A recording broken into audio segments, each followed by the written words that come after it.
Sure. Okay, if everyone that wants to speak can come back in. We have Scott Fittinghoff. Scott Fittinghoff, Ashok Katasan, followed by Ann Ing. Is Scott here? And the good news, I got 21 more speaker cards during the time. So, are you Scott? Okay, I guess is Scott here? Scott's not here. Ashok, welcome. Hi, thanks for listening very patiently to this many of us. Since so many people have spoken, I pretty much threw out my prepared remarks, so I'm ad-libbing it like many folks. I just wanted to, so I'm for the Creek Trail, so I'd urge you to vote yes for it. I just wanted to share a few things that are very personal. A while back, I've actually given you guys all the stats. I just want to repeat it one more time. A while back, I get very bugged that so many people drive to school, so I ran an informal poll next door. And the salient points are about 51% of the people who drive their kids to school actually live within 15 minutes walking. 51%. And then I ran a second poll just asking, okay, so if you live that close that you can walk, why don't you walk? And 47% of those folks said that they felt that they didn't have adequate safe walking infrastructure. So I think all these trails, would help. The second thing I'd like to say is I've been bike commuting a long time, and I would consider myself a pretty skilled and experienced and seasoned bike commuter. Apart from bike commuting in the Cupertino Bay Area, I've lived in Cupertino for 24 years, by the way. I also, as a kid, I used to commute in India, which, trust me, is far crazier than anything that you guys see in Cupertino. But even for somebody who's been biking a lot, at some point during the bike commuting, I used to go to Sunnyvale to take Caltrain Station, and I used to go on Stelling. After a while of doing that, despite the fact that I've been biking most of my life, I actually switched over to getting off the train at Mountain View and coming on the Stevens Creek Trail. It just appreciably lowered my stress level, despite the fact that I've been biking most of my life. So any kind of a protected trail is a lot safer, and any biker would tell you that.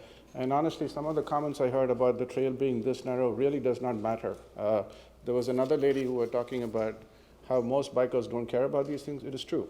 There are many parts of Stevens Creek Trail which is narrow. We simply don't care. It's still safe. We know how to navigate it. The biggest plus point of the Stevens Creek Trail is that it is away from traffic. And it's wonderful going on Stevens Creek Trail, looking at 85 that's like 10 feet away. Those cars are not moving at all and you're whizzing by. There's some perverse sense of joy at that as well, in addition to the safety. Finally, the thing that I would say is it's not just about the Regnart Creek Trail, right? I would like, you guys are the leaders of Cupertino. I would like you guys to also think about the larger vision of the Cupertino Loop. And again, Stevens Creek Trail, it's really amazing. We take it for granted. It is a phenomenally good innovation that somebody did. And going through Stevens Creek Trail, you can actually join the Shoreline Park. And I was fortunate enough to have a commute where every single day, it would be like being on vacation. I would actually bike by pelicans, egrets, all the stuff that other gentleman who was in the water district, talked about. That's the kind of experience I had. The Cupertino, loop, if you think about please finish. Vision, please. Like you guys to look at that as a visionary thing that you guys can do. And this Regnart Creek Trail is a first step on it. So please vote yes. Lots of reasons why it should not happen. But we need to take a step forward as a community to dramatically improve this stuff. Think of the Regnart Creek Trail as a first step to the Cupertino Loop. It will dramatically improve our lives. Thank you. Ann Ing, followed by Helen Wyant, followed by Kevin Liu. And if Scott Fittinghoff is here, then he can go as well. Welcome, Ann. Thank you. Good evening, Mayor and council members. I'm here as a member of both Sierra Club and Audubon Society, but I'm definitely not representing them because I disagree with the letter that they sent you opposing the Regnart Creek Trail. The basic principle in the letter is that paved trails right next to creeks are bad for creeks. I agree. But to me, that applies to fairly natural streams that meander through fairly natural landscapes. You might think of Stevens Creek meandering through McClellan Ranch Preserve. The Audubon Society helped convince the city to put the paved multi-use trail a good distance from the creek. There was that choice that could be made, and I have no objections to that whatsoever. But now we're talking about Regnart Creek, which once upon a time, perhaps into the 60s, was a meandering creek. Then developers turned it into a drainage ditch, which goes straight north-south behind Community Hall, and then takes a hard right and goes straight east-west to Calabasas Creek and Creekside Park. For flood control purposes, the Water District keeps vegetation out of the channel, and all that's left is the Water District access road, which can't be much worse than a paved trail. And there's hardly any vegetation. The city plans to add appropriate vegetation wherever possible when they develop the trail. Please enhance the corridor by building the trail. Thank you. Okay, thank you. Ann? Excuse me, can the staff clarify? My understanding is, yes, you are right. Right now, today, it's just a dirt trail, and Water District doesn't have any vegetation there. But my understanding is, Water District would not allow the city to add any vegetation, any landscaping there. So even if it's open, it's going just to be dirt, no trees, no landscaping. Is that right? Yeah, that's correct. So there's this imagining that this is Okay. going to be like Las Gatos Creek Trail. It's not. I take my kids biking there. It's nice. It has trees. It's next to a creek you can walk down to. But this is a very steep. I think this is time for the Dredge. You'll have residents time to for your speak and not comments make later. our comments. Okay, I thank think you, we Ann. need to I think clarify you need this to let the information. residents have their say right now. Leon, please, you'll have your time to comment when it's council comments. Helen Wyant, followed by Kevin Liu, followed by, it looks like Soma or Sarah. Welcome, Helen. Good evening, Mayor Scharf and City Council members. My name's Helen Wyant, and I resided on West Acres Drive in Cupertino for 40 years. Today, I'm here to ask you to vote yes to complete the Regnart Trail project. The overarching reason for this is simple and very clear to me. The trail will enhance the quality of life in our city, reducing traffic and providing safer walking and biking to school, increased recreational green space, and a new pedestrian and bike artery between civic and community venues. I love to walk my dogs along Rodriguez to the Civic Center. For years, I had peered through the fence and saw the creek and wondered why we can't walk there. From the day I learned about the project, I looked forward to its realization. But after the first stage of the project was approved, I was dismayed to see anti-trail signs pop up. And they seemed to have very exaggerated reasons and a lot of fear. As we heard earlier today, I think that there has been a lot of progress and there's been a lot of public outreach, including one-on-one meetings with the neighbors of the trail. The city staff have offered privacy remedies, such as fences or walls. I've also spoken with many local residents and parents about the trail. All the responses have been very enthusiastic, including a new resident who told me, Cupertino needs more places to walk in nature. The town I moved from had many more such opportunities. It's a proven fact that finding that bit of green space in the city, spending some time in nature, all positively affect our well-being. We all love walking along our wooded railroad tracks and on the Stevens Creek Trail connecting McClellan and Blackberry Farm. And here we have an opportunity. We have a chance to open another park-like leafy creekside path for the use of our community on this side of the city. Dear council members, this is a great opportunity for Cupertino. The trail would be built on public land, removing a major cost. And you have a set of design choices. My understanding is that the ADA compliant options would make it more likely to win grant funding. Of the 9 grants applied for in 2018, the city received 7. Also note that the city only paid 15% of the cost of the Stevens Creek Blackberry Farm Trail. Let's not let fear and pessimism overtake good sense. We have over 1,600 signatures supporting the trail. At this juncture, you should approve the project, and please approve it to completion. We don't need more acrimony and polarization that yet another vote would cause. So please vote yes to make Cupertino a safer, greener, and healthier community. Thank you. Hey, thank you. Next we have Kevin Liu, followed by, again, it looks like Soma Chernov, followed by Julia Miyakawa. Welcome, Kevin. Thank you. The lady just talked about the polarization. Look at this flyer I just received. Okay, they just expose all the individuals living along the creek, individual names, the streets, and also have pictures exposing the people. Who is causing that problem? How low can you go? How low can you go? This is a map, Google map of this area. Look at the so-called areas. These are the nearest public schools. How many kids are going to use the creek? I feel sorry for these kids coming to. I'm happy that they come to be involved in the community affairs, but they're intentionally misled. There are more than 1,000 valid signatures for no. They only say 30. Who is coaching them? Come on. This is from 19 years ago. Read this one. Don't see similar the arguments? Don't we see similar arguments here?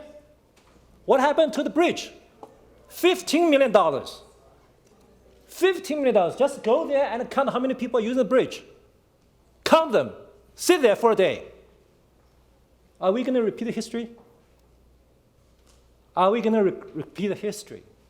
Where is the accountability in the city of Cupertino? Where is the accountability? Where is the fiscal discipline? I know the new city manager used to be a CFO. The city council should serve as the board of directors for a company. If a company misses revenue, operating OPEX, net income, by this magnitude, what would the board do? Think about it. This is the example of another Cupertino Creek trail. Look at this. Option 1. Look at the detailed work. See this. Just option 1, okay? More pages. More pages. More pages. Okay? Question to the city. Why for this project? No detailed planning. No detailed analysis. What's going on? How was the consultant selected? I want to know. How? What's the criteria? This is the 2016 biking plan. Look at this. How many projects in front of this project? See this. See this. This.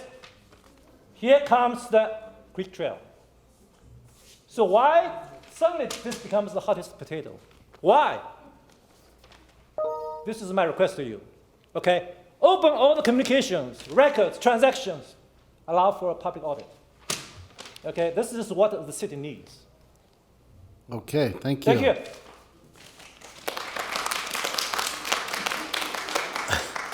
Okay. Soma, followed by Julia Miyakawa, followed by John Liu. Welcome, Can you Hi. please tell me your My name is Sana. Sana? Chernov, Okay, sorry, I couldn't read the writing. And I live in the Palma Lane, and I live in Cupertino 25 years. So my kids also attended to Cupertino High and public schools. So I'm not like a novice here. I know what we're talking about safety and misleading kids to say, yeah, just such a people against. The guts roll this. I'm not the first one here. I don't want to talk about it. I don't want to talk about financial discipline. I don't want to talk about how people called us almost killers because we're against, like we kill the people, we kill the kids, bicycles, I don't know who we kill. I want to talk about different issue. We are talking about environmental we are keeping the environment of Cupertino in a good shape. Let me tell you what's going on with my particular property in case you will accept this plan. So I have huge amount of mature trees along the fence, and 3 of them are heritage, huge mature redwoods, which is going to be ruined with this project because I got the consultant who looked at it. I addressed this issue to the city. Nobody get back to me. It was in March. So I emailed it again a week ago. Nobody get to me again. So it's against the law to ruin heritage trees. We all know that, right? So the root system of those trees goes beyond my fence to the creek, exactly to this place where you will allow to build, to dig. So they definitely going to be ruined, and probably they will live a little after that, like half a year, because they're mature, and they will die. So nobody will take the responsibility for that because it will happen somehow later. But I know for sure you will ruin this environment. So if we're talking about environment, I live in this house like 24 years. Let me tell you about environment. So the creek itself is it's a home for birds and frogs, and it's all environment, right? So probably they eat bugs, and probably that's why I don't have mosquitoes in my backyard. It's all a system. So ruin this system, and you will ruin the environment, not the opposite, right? Are you agree with me? So, and besides that, I know I'm guilty about this house, right? So now I need to live probably behind this concrete wall instead of living on my house and keeping my backyard is a safe and nice environment for my self. Please finish up. Okay, so my point is, before you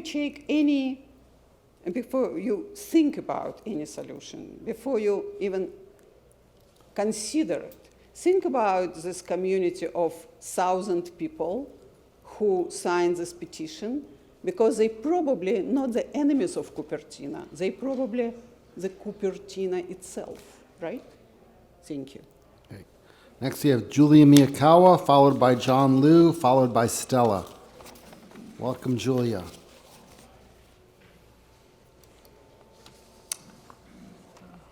Council members and staff, thank you for letting me speak today. 4 environmental groups sent a letter to the City Council members on August 19th concerning the development of trails along Santa Clara County creeks, about the conflict between providing access to nature and intrusion into riparian zones that provide remnant habitat and movement linkages for wildlife. In 2017, they sent a similar letter to Valley Water explaining their concerns protecting wildlife habitat and migration corridors as creekside trails are being developed, and to protect creeks and riparian habitats from excessive creek trail developments. They recommend distancing trail development from creek corridors. They are for placing new trail connections away from narrow and sensitive creek corridors using city streets instead. Riparian corridors need to be used to enhance riparian forests, wildlife linkages, to enhance riparian forests, wildlife linkages, and pollinators. They go on to say this would be a step forwards toward the implementation of draft park master plan, of which the first goal is conservation. They also highly recommend doing an environmental impact report if the trail is to be developed that would address the many concerns of the Valley Water District letter of August 21st of 2018. The ERR would allow analytical consideration of alternative, including a street delineation and a complete assessment of the impact of the design and activities in and near Regnart Creek. They end the letter by strongly urging the city to pursue an alternative outside of the creek corridor and to the largest extent possible restore the creek riparian ecosystem instead. The letter is signed by representatives of Sierra Club, Loma Prieta Chapter, Committee for Green Foothills, Santa Clara Valley Audubon Society, and Clean South Bay. Thank you for letting me speak. And could I ask the staff to clarify, everyone keeps referring to this land as public lands. Is it really public lands or is it private? Because, you know, on the fences, there's signs along the creek put up by the Valley Water District that says, "Do not trespass." Thank you. Okay, thank you. Next is John Liu, followed by Stella, followed by Craig Fisk. Welcome, John. Okay, my name is John Liu, and I am speaking against the current design of the Ragnar Creek Trail as laid out by Cupertino Public Works Department today. The construction of the bike lane are in full force right now along the McClellan Road as we speak. That should be extended to include the alternative 4 or 5 plane to connect it to the Creekside Park. The expensive and intrusion of the Ragnar Creek Trail is unnecessary and environmentally devastating. No wonder this trail proposal also drew attention and opposition from Sierra Club, Santa Clara Valley Audubon Society Committee for Green Foothill and Clean South Bay groups. Today, Cupertino residents are using trails in the Wilson Park for their outdoor exercise and daily stroll, where access to Vicksburg Drive and East Estate Drive connecting them to the Creekside Park.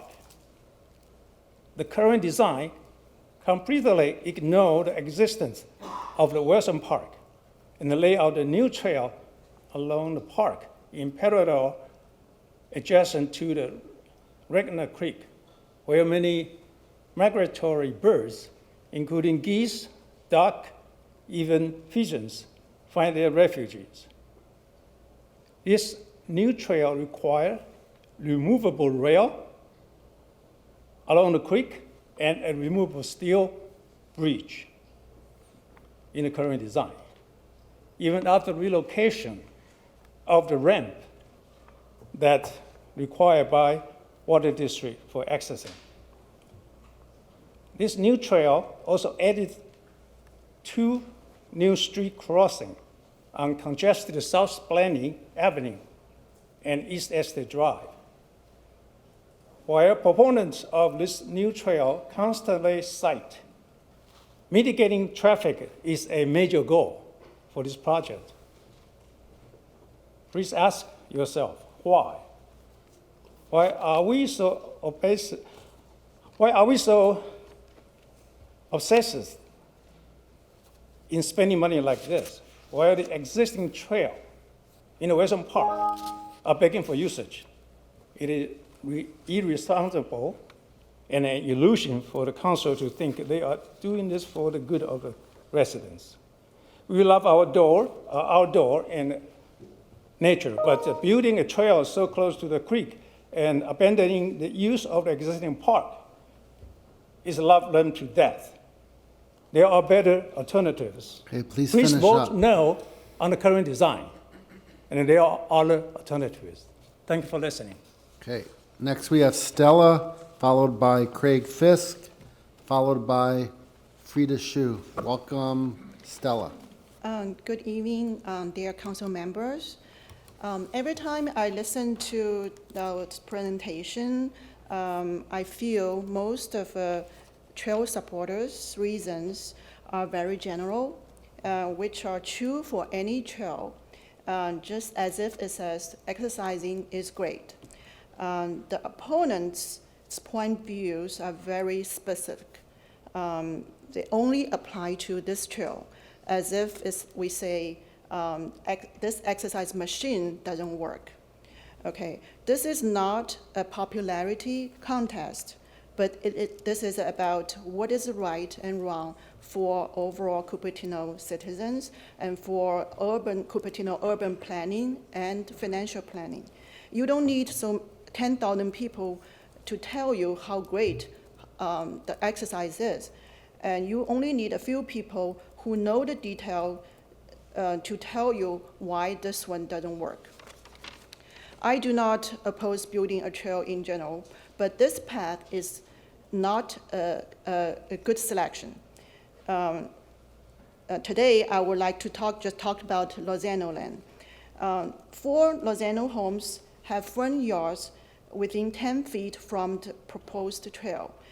There is no trail in the nation so close to homeowners' front yards. This greatly deviates from a general guidelines of at least 25 feet between a trail and residential properties. So the path at the Lozano land has the most severe privacy and security concerns among all segments.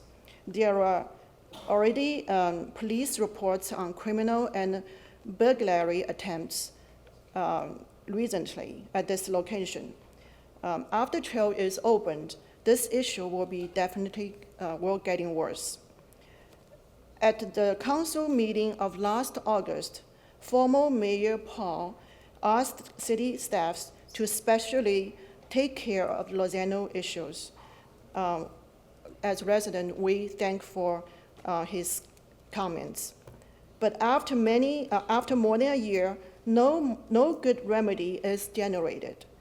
The 65 plan has actually 0 completion for the Lozano land. So the reality is there's actually no good solution to the Lozano concerns, given the fact that these 4 houses are so close to the creek and their front yard so close. So if city already planned to build this trail even in early 2000, it should not have approved Lozano Community Master Plan in 2003. Now that these homes were built in such a way, adding a trail, bike trail in between is simply lack of planning and a complete ignorance of these homeowners' right. Please finish up. So I strongly suggest using alternative 4 and 5. This makes actually more sense. Thank you. Okay, next is Craig Fisk, followed by Freda Shoe, followed by Jean Pommier. Thank you, Mayor Sharf and City Council members. I just wanted to speak very briefly. I'm Craig Fisk. I'm actually a resident in San Jose. I'm in Cupertino most of the time, hiking and walking in Santa Clara Valley Audubon Society, et cetera. I think the creek is a great idea, and I look at it from the point of view of University of Chicago Marketing MBA. It's good branding for the city, especially relative to all the other towns in the area. Los Gatos Creek Trail I use pretty regularly. I'm out in the Palo Alto Baylands all the time. And, people want to know that people in the Bay Area are very concerned about being outside and enjoying nature. And even though there's some aspects to the trail that I think the Santa Clara Valley Audubon Society pointed out are problematic from a natural environment point of view, given the actual context between the library and City Hall and Creekside Park, it makes a lot of sense to put it in as it's currently been designed, especially in Plan B, although I would do it without a wall. I don't think that's really necessary. I agree with the Finnish lady who spoke earlier on biking.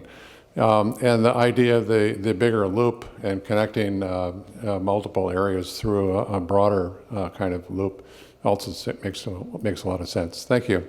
So I'm in favor of the Regnart Trail. Thank you. Thank you. Freda Shoe, followed by Jean Pommier, followed by Bill Rassier. Welcome, Freda. Thank you. Thank you, Mayor Scharf, for pronouncing my name correctly. Oh, a lot of people call me Zoo. Yeah. Good evening.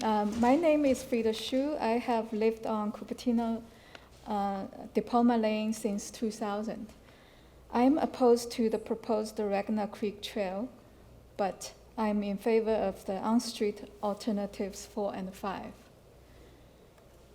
On the community workshop held on March 30th, what I saw walking west from Blaney was that the path has a very nice view directly at my bedroom window. I guess I'd better to keep my blinds shut from now on. My husband and I walked along a few trails in this area, such as the Saratoga Creek Trail and the Stevens Creek Trail. We saw none of the trails are so close to so many private residences. This is a very special case. I think the Ragnar Creek Trail has so many residences alongside. Another reason why I'm opposed to the trail is because it will increase my liability insurance, as Diploma Lane is a private street. The trail provides an easy access to Diploma Lane.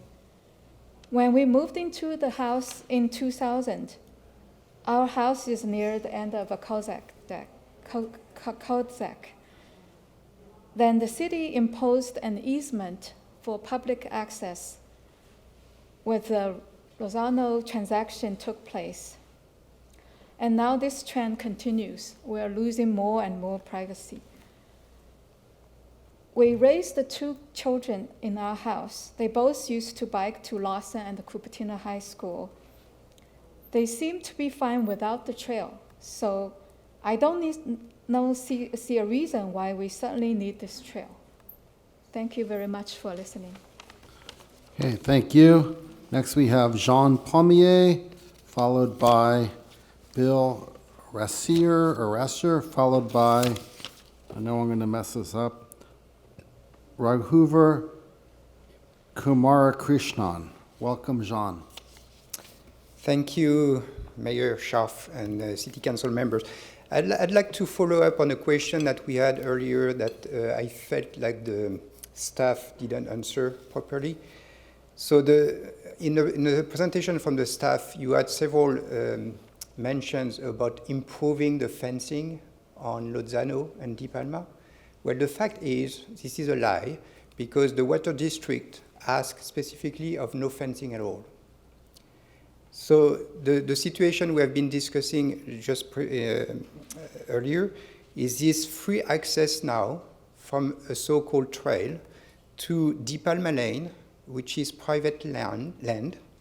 So 0.4 mile into a trail, you are hitting a legal bomb here.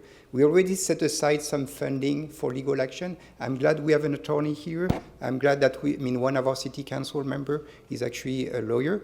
This is, and I repeated, I put that into cards earlier. Mr. Lee, I already met twice with you, and you claim that Di Palma Lane is not going to meetings. We are invited to meetings to select the color of the gravel. This is insane. This 65% design is completely overlooking this issue And again, it's such a ridiculously short trail. I'm a big fan. I'm a semi-professional trail runner, so I'm a big fan of trail. The first time I heard about trail building, I say, great, okay? But this is completely utopia. I mean, it's full of utopia. And again, it's insane to ask a council now to make a decision on 65% design and calling that 65% when the middle of the trail cannot actually be built. Okay? You cannot have people ending on the Palme Lane. And again, you look surprised, but I mean, we brought that on cards. I've been even told after the first meeting, oh, your card got lost. This is kind of, I mean, extremely ridiculous. And I'll be back because my wife had to go to sleep, but I'll be back when her card be up. But again, so I invite even people supporting the trail to look at this problem because the staff is not actually reporting on it. Okay, so I mean, again, all for trail, I do run from my house here to the sea, the skyline to the sea trail, so it's like 48 miles. I do that on a regular basis, and so trail are extremely good, but this is not a trail. In between, you have a legal bomb, and someone has to address it. Otherwise, I mean, it's going to be way more costly than this 3.4 million or 3.8 million. It's going to go up. There is no legal fees so far, and I can assure you there will be for the city. Thank you. Okay, thank you. Next is Bill, followed by Rajuvir, followed by Ashley. And I welcome Bill. Okay, thank you, Mayor Scharf. Thank you, City Council members, and everybody else here who's staying late. I've lived on De Palma Lane since 2000. My wife, Freda Shoe, just spoke. We raised 2 children there. I'm going to go off my script here. So I think the main thing I want to do is give a voice for people on De Palma Lane and Lozano. I've heard a lot of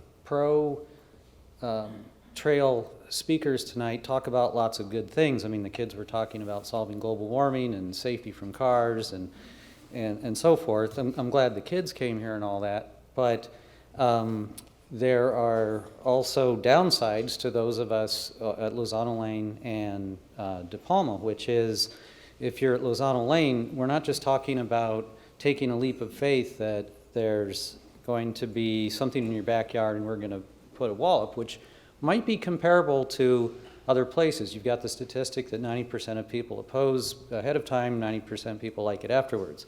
But that's for where you have a trail going behind a house. But we're talking about at Lozano Lane. I don't know if a lot of the creek trail enthusiasts are aware of this, but this is pretty much going right through the front yard. You've seen some of the pictures that maybe some of the other speakers have put up. So I'd like to give a voice to that. On De Palma Lane, as my wife said, that was a cul-de-sac. De Palma Lane itself is private property, so there's an easement across property I own. We're going to be liable for accidents that happen there. And I think that in the undesigned part of the plan, looks like that part is in that section. Also, I'm a little skeptical of all the dangers of bike lanes. Why do we have bike lanes? Are there plans to remove all the bike lanes in Cupertino? And another thing I wanted to point out was that really Regnart Creek Trail, I mean, that's not going to replace like Stevens Creek and El Camino and whatnot. I think that's more comparable to Pacifica and Lamar. So are all these mangled bicycles and dangerous things happening on Pacifica and Lamar? I doubt it. Maybe Stevens Creek, but again, we have trails already there. I think that alternatives 4 and 5 would be nice, and I wish that there was a way to make this all happen. The green air, the trails, the nature all do sound good, and we're not against that. But it seems like this is a square peg in a round hole, as some other people have said. This just doesn't quite seem to fit, even though trails in general are good. Thank you very much. Okay, thank you. Next we have Raghu. Yeah. How do you pronounce your name? Raghuveer. Raghuveer. Welcome. Followed by Ashley Harris, followed by Layla Kell. Welcome. Cool. Thanks, Mayor and council members. I'm here to oppose the trail. Environment is one good reason. As you all know, the Sierra Club is against it. They are champions for the environment. People have already discussed why it is the case. They're opposing it. Then the other thing is the cost. I mean, it's more common sense to have the options 4 and 5 for cost reasons. And also, I'm not so convinced about the mixed use where you have pedestrians, people walking dogs, and bikes all in that narrow trail. I don't know how that's going to play out, whether it's going to be all that fun that kids were earlier projecting. I'd rather have people walk on the sidewalks, have bike trails with all the traffic calming as was claimed in the document on page 41. Things like speed bumps, traffic circles. It's going to make it safe, not just for the folks using the bike lanes, but for everybody in general, the community. And then the costs, the devil is in the details, right? There's lots more to come in the 35%, I'm thinking. I think the costs are going to go up, not down. And this is all costs. We're talking one-time costs. We have not discussed maintenance costs.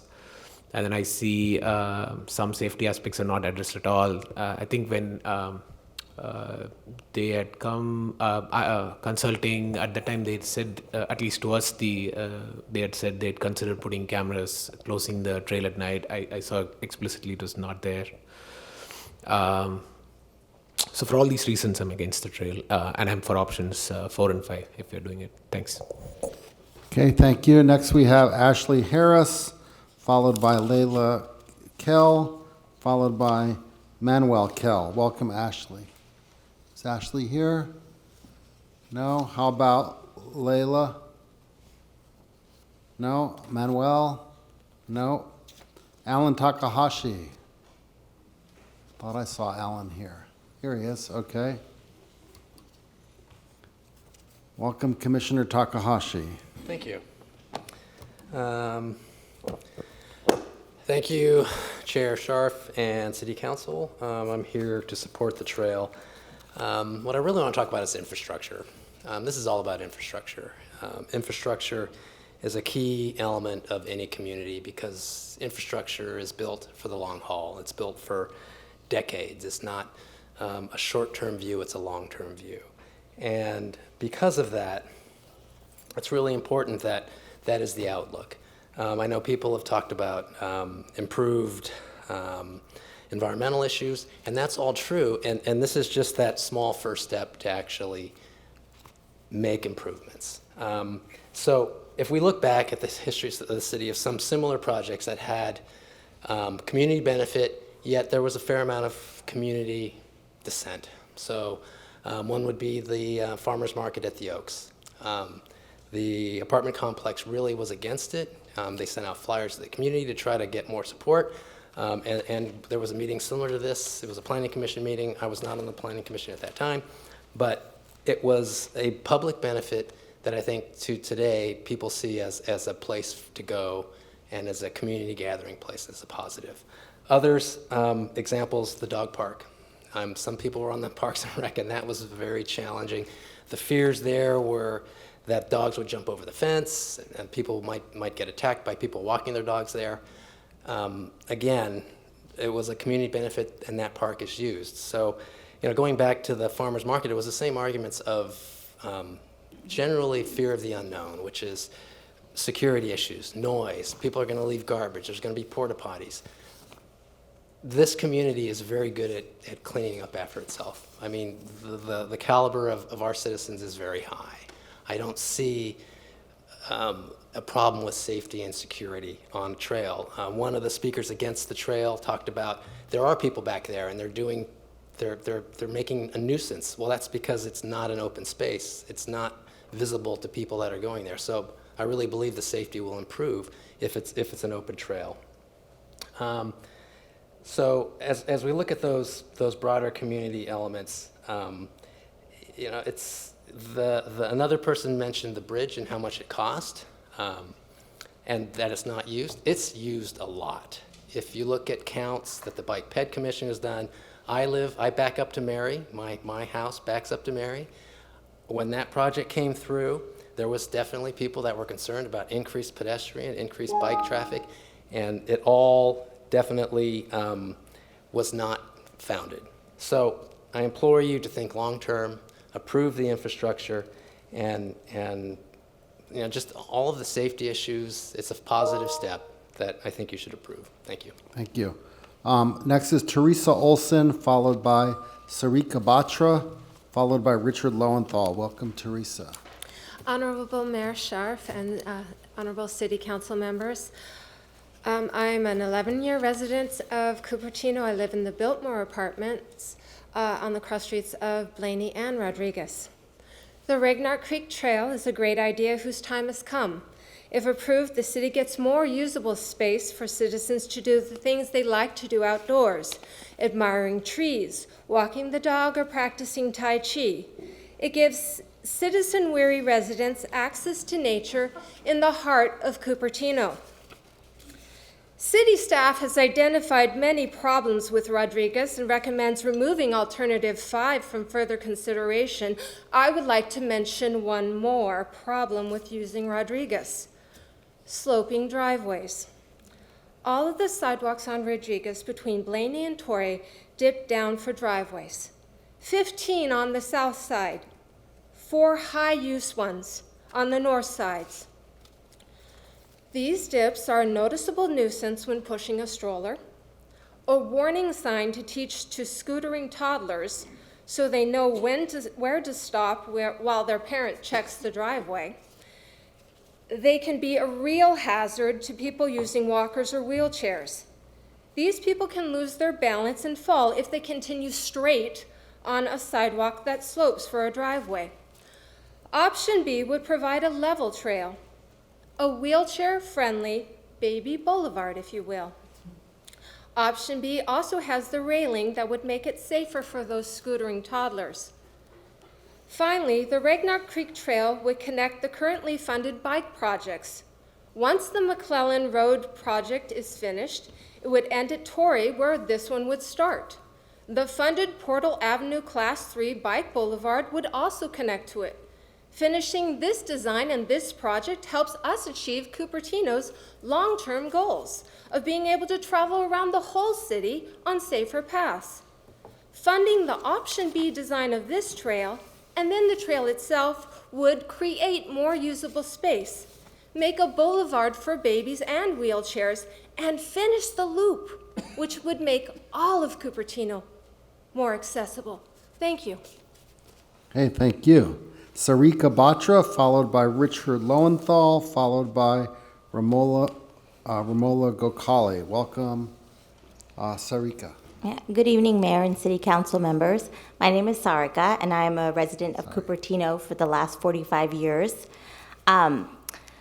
You've all heard all the reasons why we should have a trail, so I'll keep this brief. I just think that we live in such an amazing city it's coveted all over the world. People want to live here. People have heard of Apple. That why not improve the city and make it a better place? And whenever there's a vision for something, there's always going to be naysayers and 100 reasons why and why things shouldn't happen. But if we can look beyond that, like Steve Jobs did for Apple right here in our city, if he listened to budget cuts and privacy issues and a million reasons why we shouldn't do things, we wouldn't have Apple today. If entrepreneurs listened to why they shouldn't innovate or make change or have a vision for the better, we wouldn't have Silicon Valley. So I just hope that you will do the right thing and see the vision to make Cupertino a better place for our future and our children. Thank you. Thank you. Next we have Richard Lowenthal, followed by Ramona Coakley, followed by Pete Heller.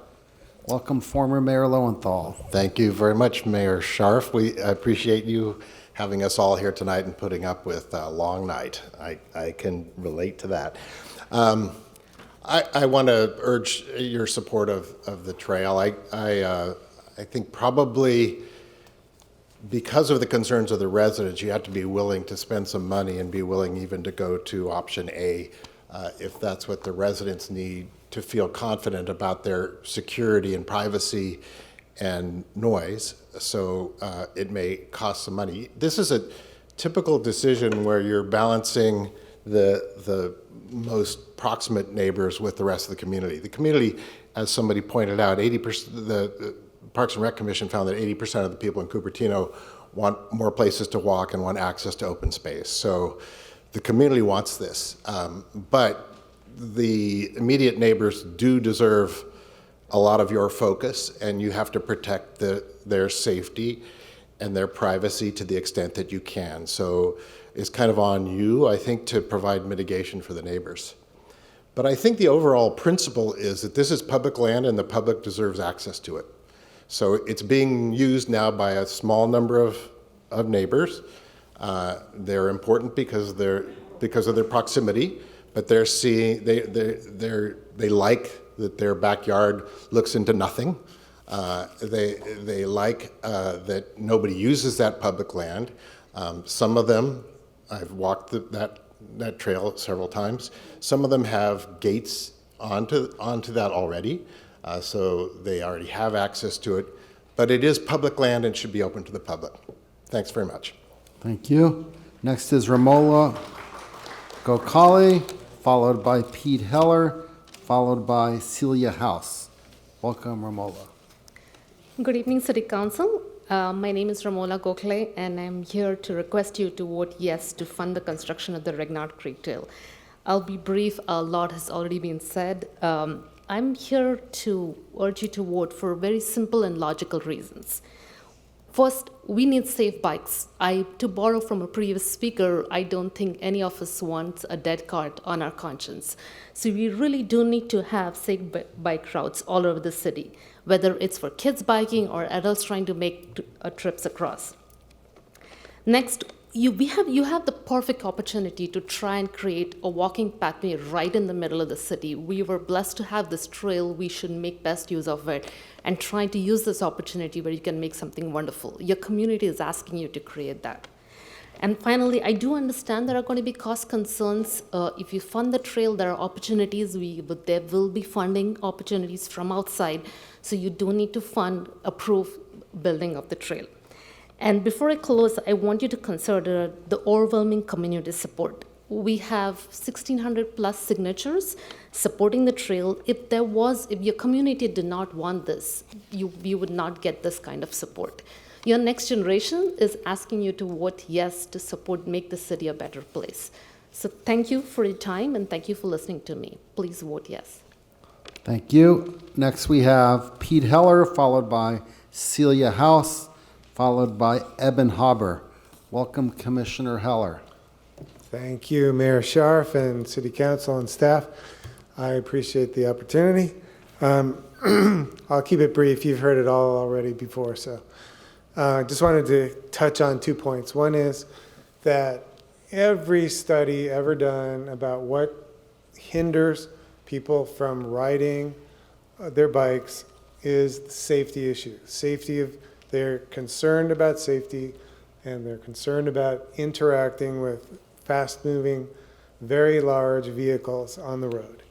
So every time we've done this study, we've read many studies. I'm on the Bike Ped Commission, for those that aren't aware. We've studied this many times, and the only way to get people to move beyond the fear of riding a bike is to put a protected lane or put a completely off-street trail such as Regnart Creek. That is the way that you change the psychology and you change people's mindset and make them willing and able to give it a try. And that's clearly something we want to do in this community. We want more people to ride, and we want more people to have the opportunity to get to school safer, to get to work safer. And that is one of the key fundamental reasons why this trail is important. And obviously this trail is just one element in a bigger vision, which is the loop around the city. And the loop around the city, I think, will add a lot of value to the city and will be looked upon by our neighboring cities as a very important and valuable asset that will set us apart from our neighboring cities. So I think that it's incumbent on you to take advantage of this opportunity, use this as the starting point, continue to finish out this loop as a amenity for all the citizens of Cupertino. One last point, my house, personally, my own experience, I back up to the Union Pacific Railroad. And that is a de facto trail that is used every day by hundreds of students, by people walking dogs, by runners, by joggers, by people riding bicycles. The fact that there are, and I think an earlier speaker spoke to this point, the fact that there are so many people on that trail watching and looking and studying what's going on actually enhances safety. It does not detract from safety because there's so much activity. It is a way to enhance the safety of the neighbors. So that was my 2 points. Thank you very much. Appreciate it. Thank you. Next we have Celia House, followed by Eben Haber, followed by Jeff Paulson. Welcome, Celia. Hello, Mayor Scharf and City Council members. I'm speaking in support of Regnart Trail. I live near Cupertino High School and regularly use the Sterling Barnhart Trail, which is a great amenity for the neighborhood.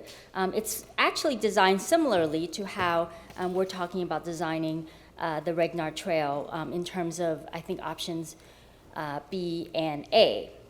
I was thrilled to hear that the Regnart Trail could improve access from my neighborhood to the library.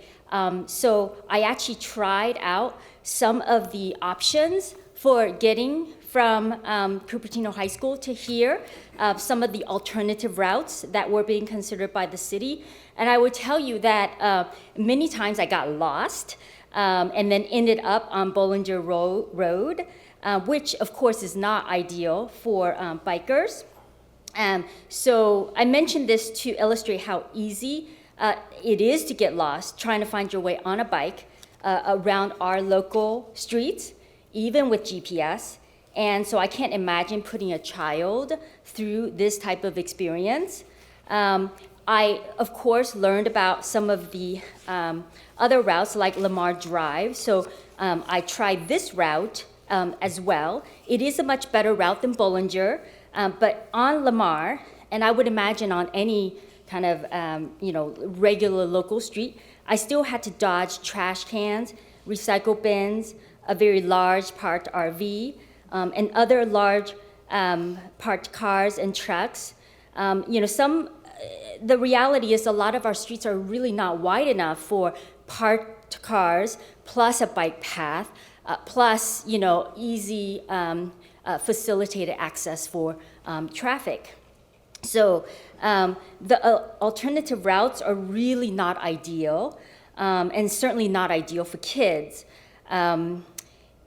We have a rare opportunity with Regnart Trail to create a convenient, usable, and safe bike path that opens up access to the City Hall and library buildings for many citizens. In my opinion, it is the perfect kind of small enough project for us to do quickly and show that we can actually get things done in this city. Thank you. Okay, thank you. Next we have Eben Haber, followed by Jeff Paulson, followed by Helene Davis. Welcome. Hello, I'm Eben Haber. Thank you for trying. Mayor Scharf and the honorable members of the council and all the diligent staff members, thank you for staying up late and listening to all these very many comments. I'll try and give you something new, which is my own personal experience. My 10-mile bike commute goes down McClellan, down Pacifica, across Lamar, through Creekside Park, up Tantau. Eventually, the last couple miles of my ride are along the San Tomas Creek Trail. And that is by far the nicest part because I'm off the roadway. And I think being able to get off the roadway is a hugely valuable thing if you can work it out. So please do your best to figure out a way to work it out. When I'm biking, I have my flashing lights, and this is one of 9 that I'm running because the cars come awfully close. So getting off the road is just, even for a little bit of my commute, is a really nice respite. Thank you very much. Hey, thank you. Next, we have Jeff Paulson, followed by Helene Davis, followed by Jill Mitch. Or Mitcha. Welcome, Good evening, Jeff. Mayor Scharf, members of the council. First, I want to thank you for the time you spend in public service, and sometimes it's time with a capital T. Also want to thank the staff, Roger, the long-suffering David Stillman, and members of other commissions, especially the Bike Ped Commission, of which I was a founding member. I also want to recognize a couple people here, my former colleague on the Planning Commission, Alan Takahashi, who said during one of the meetings, sometimes we all need to give up a little something. And also Richard Lowenthal, who when I was a newly minted member of the Bike Ped Commission, sat with me in a conference room at City Hall when he was a council member. We were talking about the Regnart Creek Trail, and he said, let's do this thing. So I'm excited to see that something is finally happening, that it's taking shape. And I appreciate all the long, hard work that's been done.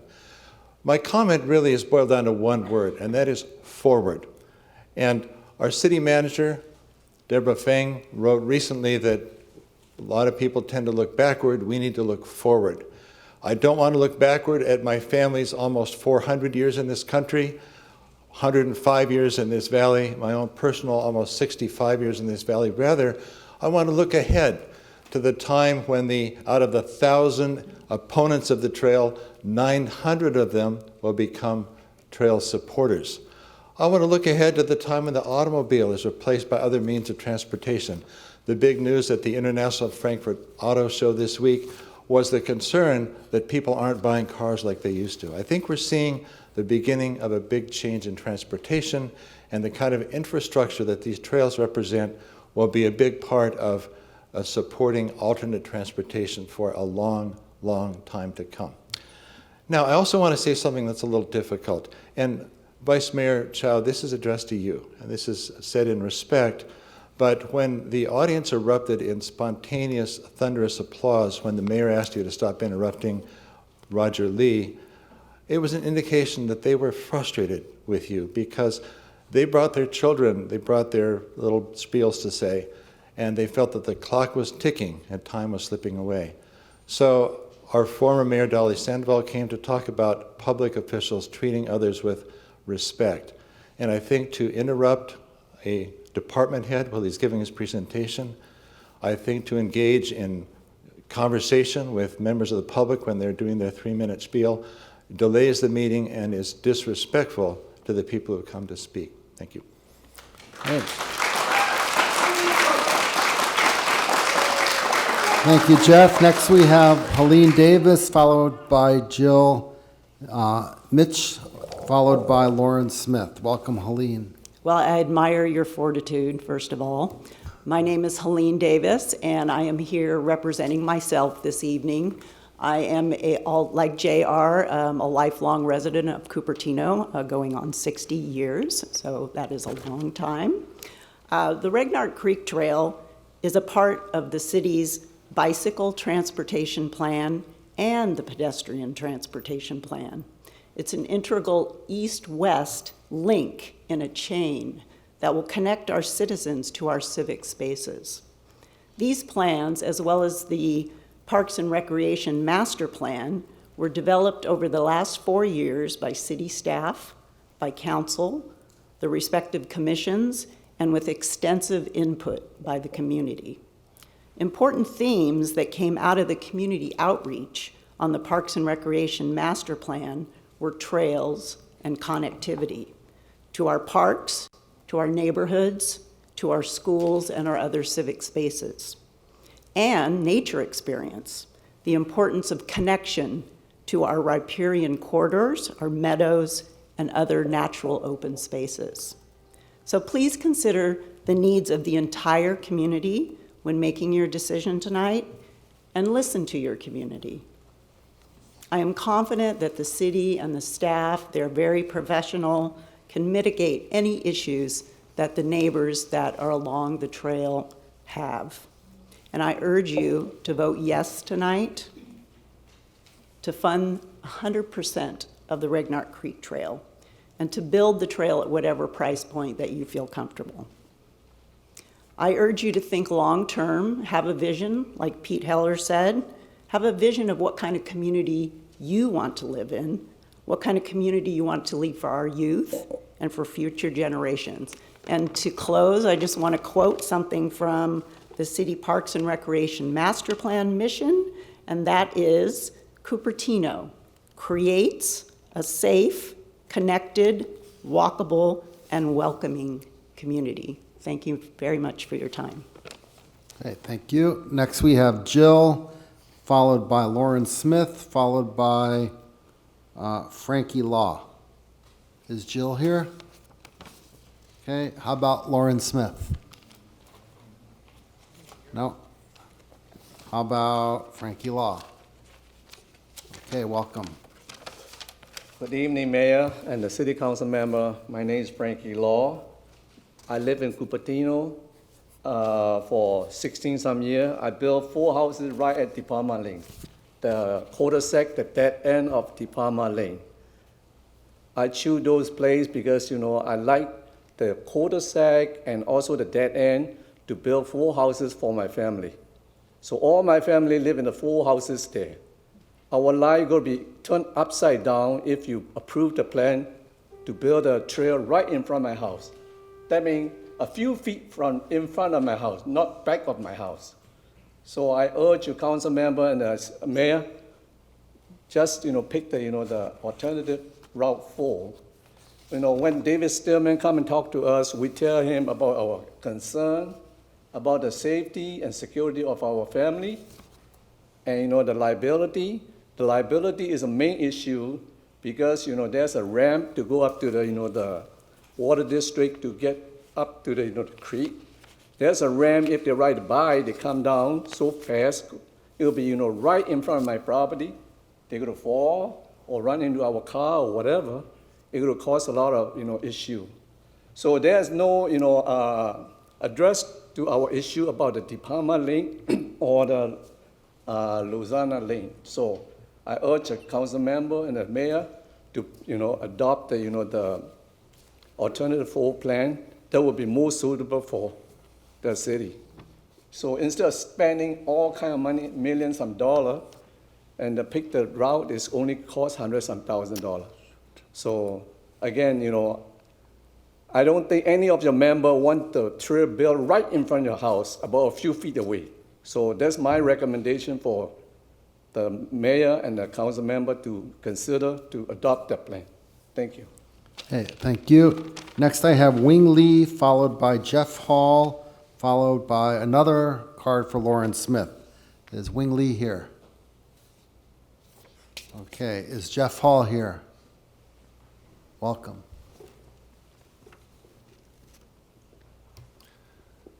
Hi, I'm Jeff Hall. I'm actually not a Cupertino resident. I live 100 yards from the boundary in San Jose, but long-time patron of the library, and every few weeks I do actually bike from Creekside Park through to the library, so I'm very familiar with the route. I will bike on a Sunday afternoon with very little traffic, and it's quite pleasant at that time usually, but even then there are a couple of places that can be quite sketchy.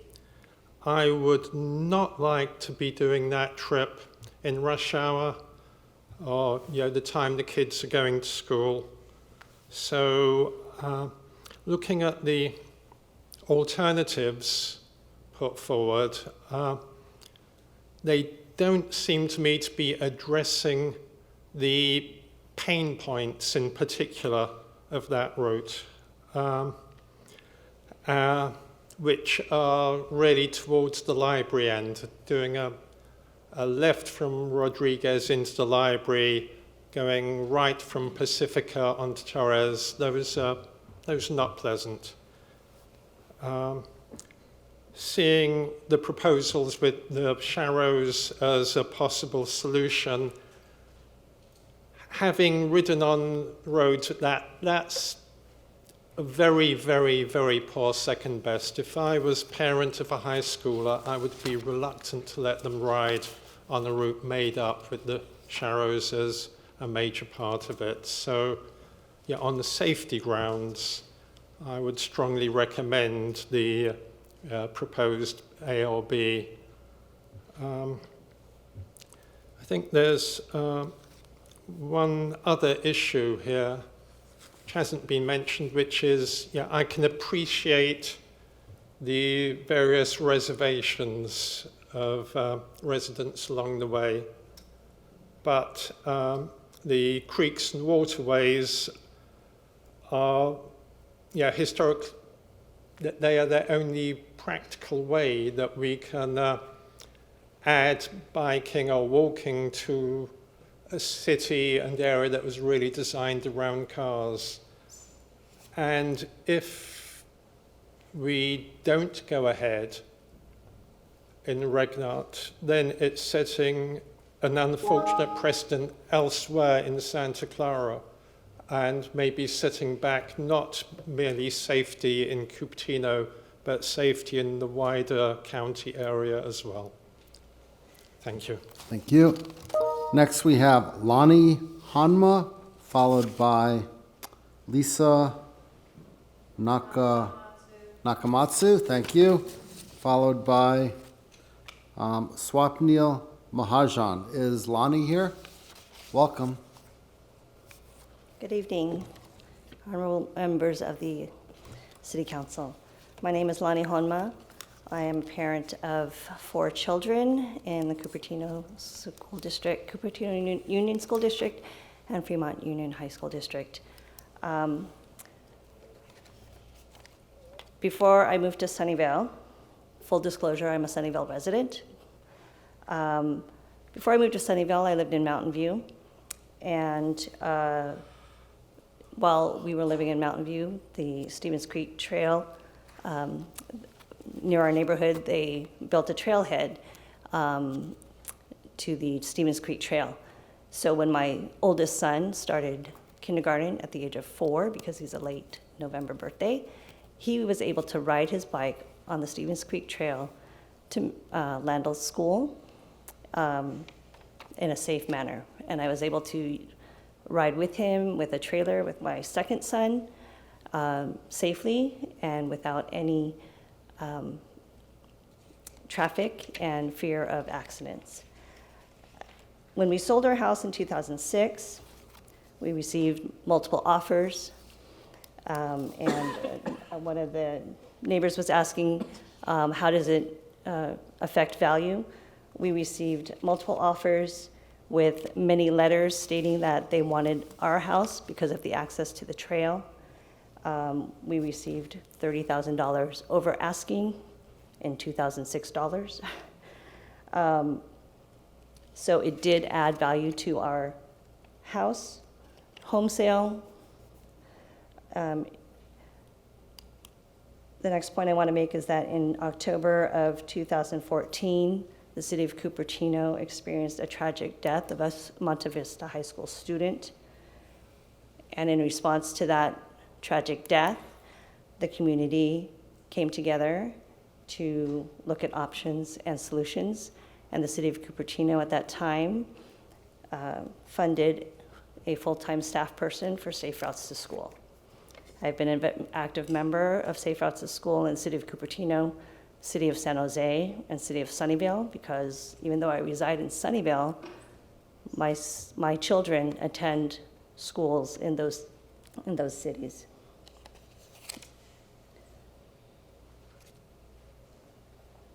So I'm here tonight, and I stuck it out even though I didn't want to come tonight because I'm a Sunnyvale resident.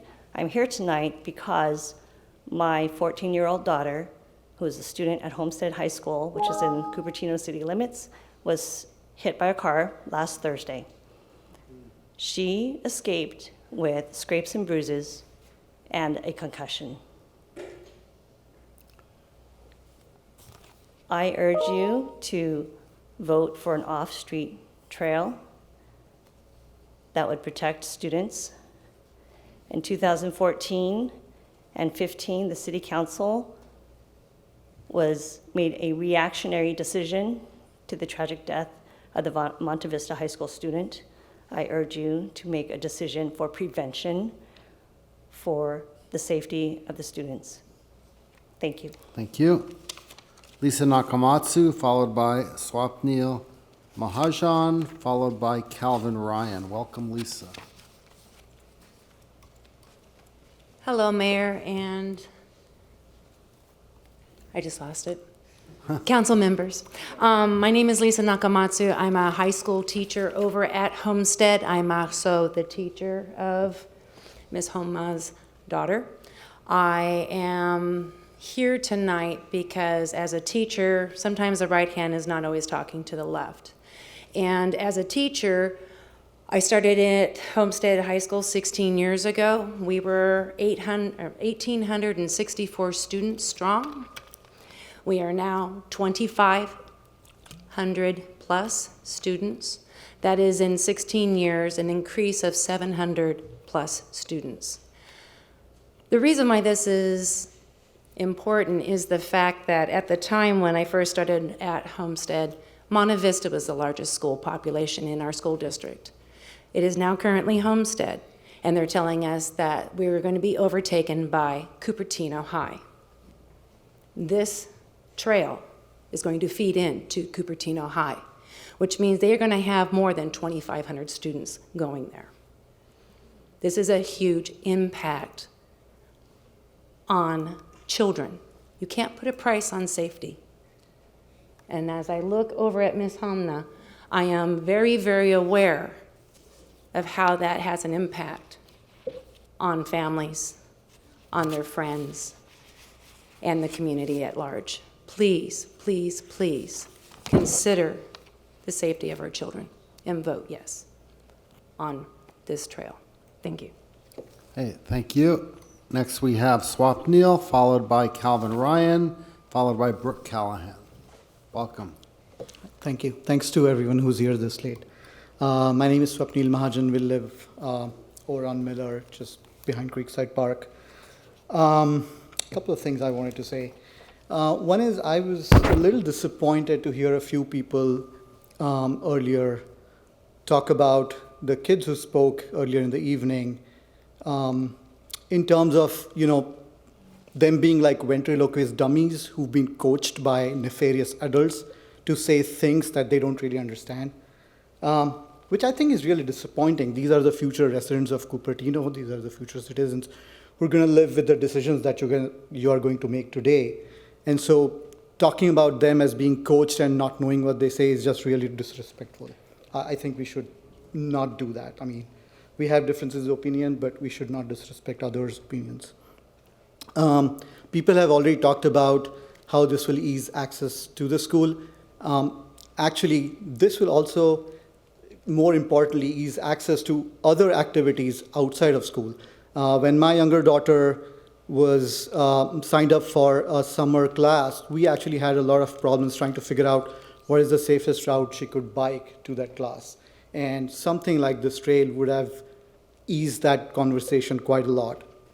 But I want to go back to something that the previous caller just mentioned, Ethan Wong, the Monte Vista kid who died 5 years ago. What's the price of a life? I mean, we got to think about that, right? When we're talking about the price of a trail. Obviously, there are fiscal responsibility questions that we must address, but we have to think about the price of safety. Putting pedestrians and vehicles together, no matter what, does create an element of danger, however slim, and the more we can do to address that, we should. Finally, I think it's also a question of what kind of a city are we building in Cupertino? Are we just building a city that's asphalt and concrete? Or are we actually building a city that's a city with a soul, that has green areas, that has trails? If everybody continues, I mean, a lot of people said, I love trails, but not in my backyard. There's quite a few houses that go around that border Creekside Park, which I know a lot of people here use. What if all of those residents said, I love parks, but not in my backyard? Where would we be then? So I think you should think about that. You should think about, I'm all for addressing the concerns of the residents who live by the trail. We should, and I think the city has taken the time to try and address that, and if there's outstanding concerns, those should be addressed. But I think it's time to hurry this up, right? I mean, we can't take 10 years to build a 1-mile trail, while China's building highways 500 miles long in 2 years. So I think there's a time element. We should address everybody's concerns, but we should hurry it up, I Okay, think. thank you. Thank you. Calvin Ryan, followed by Brooke Callahan, followed by Diane Solomon. Welcome, Calvin. Is Calvin here? No? How about Brooke Callahan? Welcome. Hi, Mayor Scharf and council members. My name is Brooke Callahan. I commute into Cupertino just about every day by bicycle, and my experience, it's really not safe, even in the bike lanes, even wearing this goofy reflective jacket. And just for those reasons and for a lot of reasons that have been said, I'd like you to support the Creek Trail. One other thing I thought of, just in terms of like other uses for the trail that I haven't noticed brought up, is that this library is a very popular place in the community, and I wonder just how many people would use the trail as a way to get to the library instead of driving here and taking up all the precious parking space here. All right, thank you very much. Thank you. Next we have, oh, you're Brooke, right?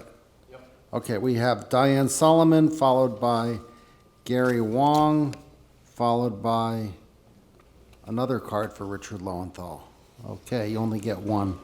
Okay, followed by Gary Latshaw. So is Diane here? No. How about, okay, so next is Gary Wong.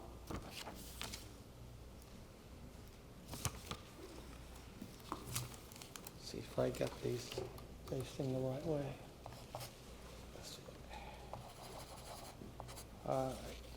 Mayor, council members, I'll try to make this brief. I have a number of slides. I want to talk a little bit about the trail, how this went from a neighborhood trail to a major public works project. I also want to mention, it really irritates me to hear people say this is public land when it really is not public land, it's private land, so I just want to make that comment. Here's a slide that talks about the costs. It was originally budgeted or estimated to cost $644,000, a neighborhood trail, and then pedestrian plan estimated 2 years later, $2 million. By July 2018, it went up to $6 million, but somehow the feasibility study said it was 2.4. Now it's 5.6. So you've had a 134% increase. So our ability to budget trails has been very good. And it's not just Regnart Creek Trail. If you look at the other trails of development costs, again, we are well over our estimates, on average 60% over, some over 100%. So our ability to really understand and budget for these trails is really important.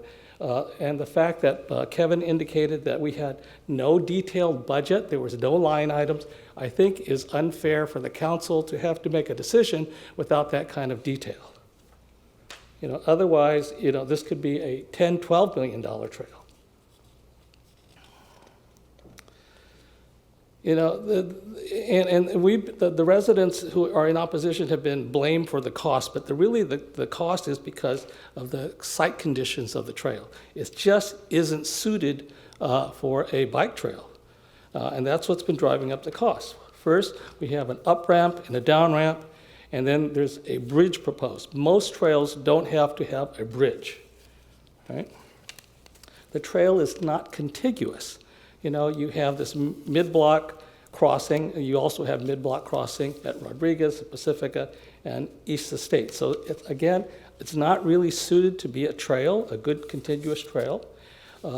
We need to have railings because you can notice that the pitch is quite steep. And now we need removable railings because the water district requires that. So these are all very expensive items that make this trail really unsuitable. All right, I won't go into the curb. These trails don't just support people, they have to support 32,000-pound trucks. So there's a cost.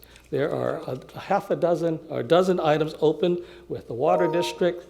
You have other budget items. This one trail will take up 52% of your other budgets for other projects. So you need to look at it from a portfolio point of view. Okay, please finish up. All right, and I'll just leave that up. There's about 10 points here. Poor site conditions, short trail length, expensive, lack of transparency in the budgeting. Okay, thank you. All right. I just say that the city should cut its losses and not pursue the trail.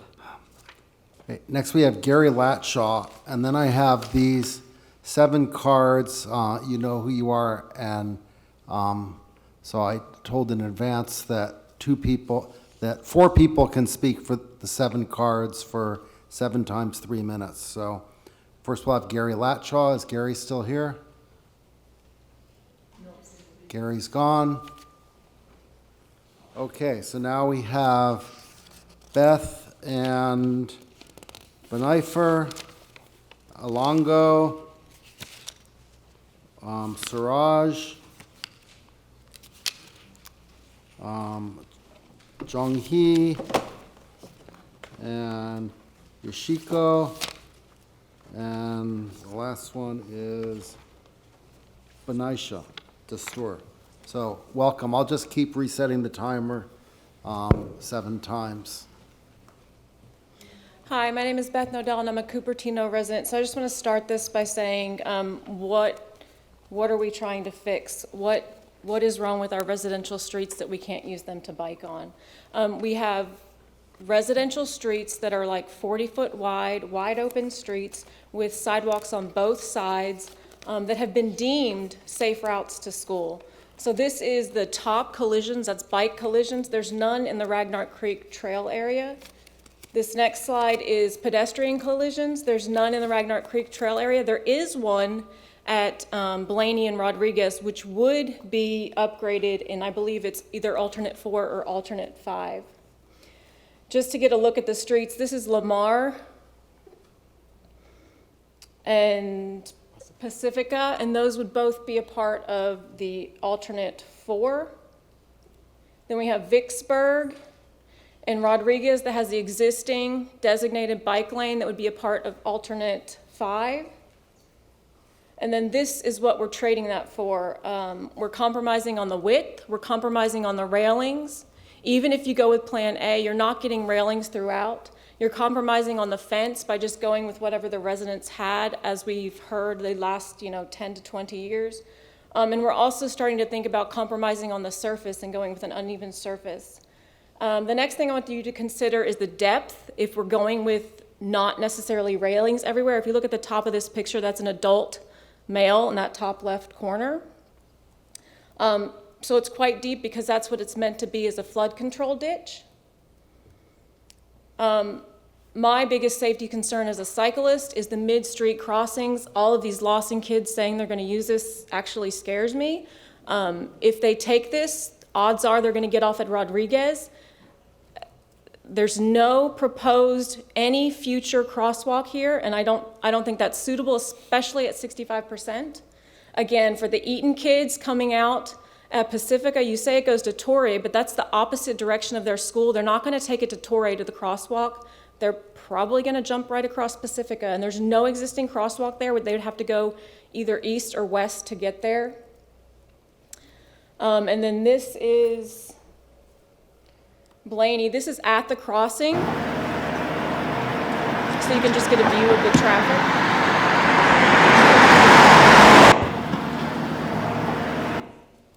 And then the other thing is, because it's a flood control ditch, it is actually used occasionally when it rains for water. So this is just a look at what it looks like when it's full, and you can see the baseball fields in the background in a second.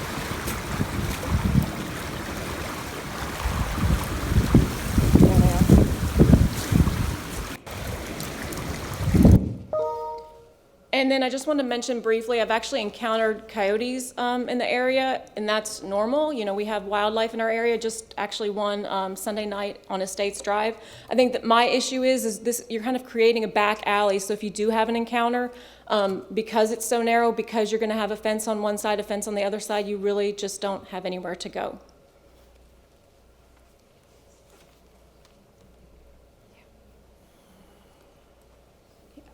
So this to me, when I hear everything, appears to me like a modern day story of David versus Goliath. David, the residents, and Goliath, the power of the city officers in various positions, the power of the advocacy group throughout the Bay Area, lining up people, asking people, and getting signatures. So the power of all of this versus the simple residents who are trying to bring out facts after facts. What we want you to stress is look at facts. So here is the picture of what already Beth referred to. This is what is going to be the width of the creek. This is what it's going to be. Beth already stressed that this is not going to be safe for bicyclists with all the mid-street crossings that the trail had. This is not a 0.8 miles, even if it's 0.8, a straight trail. This is broken up into pieces, 0.3 miles. At every section, you have to get out of the street, out of the trailhead to cross the streets. So this is not an off-street option. This is an on-street option. It's like having a sidewalk. It's in portions of 0.3 miles. Think about that. What is being sold to people? What is being sold to kids? This is not an off-street option. You are putting all the kids in danger. They zip across crossings. They do not stop. If you expect a high schooler who is biking to high school or a middle schooler to get down on his bike 5 or 6 times to access the trail while going to school, that's not happening. We know that. I have dealt with all the kids, done traffic for schools. I know what happens. So that's one thing. So that's a misconception. Another thing is the width. This is what I'll also talk about the resident safety. This is what is going to be given as setback to the residents. That pink floret there, we are going to get gravel there if there is wooden fence. Our fence is going to be used as a border for the trail. I will take you to some other. So this is Gary's portion, the Lozano. Look at the water there. All the cops that have walked with us in the workshop, Captain Urena, who came with the city manager, they have said, yes, your homes will be vulnerable. Put backyard cameras, have security, train lights on your fences so that the trail can get the light. And if there is any incident, do call us and we'll be there. So that is what is being told to us. Yes, your homes are vulnerable. Invest in backyard security. That's the burden that you're putting on the residents. And Cupertino is safe. Yes, look at the burglary count and look, this is the part where you will see the creek. Our area is safe, but burglary-wise, it's not. So we are already very vulnerable. The next is people talked about all those beautiful trails. Yes, this is St. Thomas Aquino. These run into miles, and they are an alternative to either Lawrence or St. Thomas. They are not 0.8 miles broken up into 0.3 miles. Think about that. This is where the railings are. This is St. Thomas. There is no fence because it is flat. If you see, this is the home, which is pretty close. You see a wall there, and you see a cyclone fence too, double protection. The next picture there with the green, that's the home behind it. That's the protection for the home. And again, fences. This is Lawrence, Saratoga, which people said they're going to walk.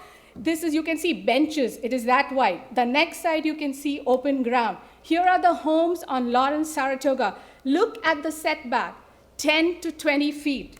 Look at this. This is, again, Lawrence, Saratoga with wooden fence. So you can see that this is not the same as our homes within 1 feet setback or 2 feet setback that's given. These are the railings. These are the people at Lawrence, Los Gatos Trail. This is the next one you can see is Blackberry. Again, the home is 20 to 30 feet away. And somebody talked about his home being on Union Pacific Trail.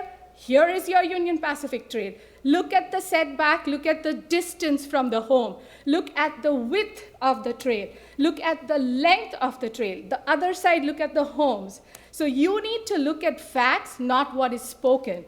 Go by what is facts. And I think that's about it. The only parallel is the Creekside Trail, which is close to what it is. And there, the residents have been given the wall because that keeps them safer. And all I need to end is with 1,600 petition signatures for the trail does not constitute Cupertino community of 60,000 people. There is a silent majority who are neutral, who want you to take decision based on facts, based on taxpayer money, judicious use of that. So 1,600 does not make your community. Even 1,000 proponents against the trail who have signed does not make your community.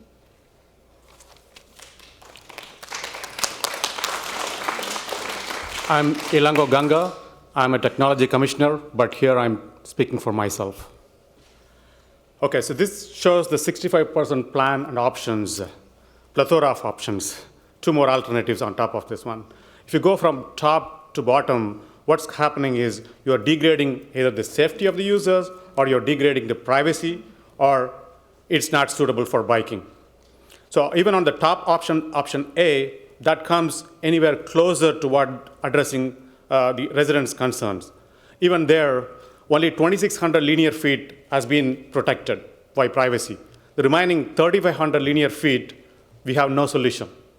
That's Farallon, Las Ondas, and Vicksburg. And then for Lozano, all you gave was $40,000 budget, and let's go figure out later.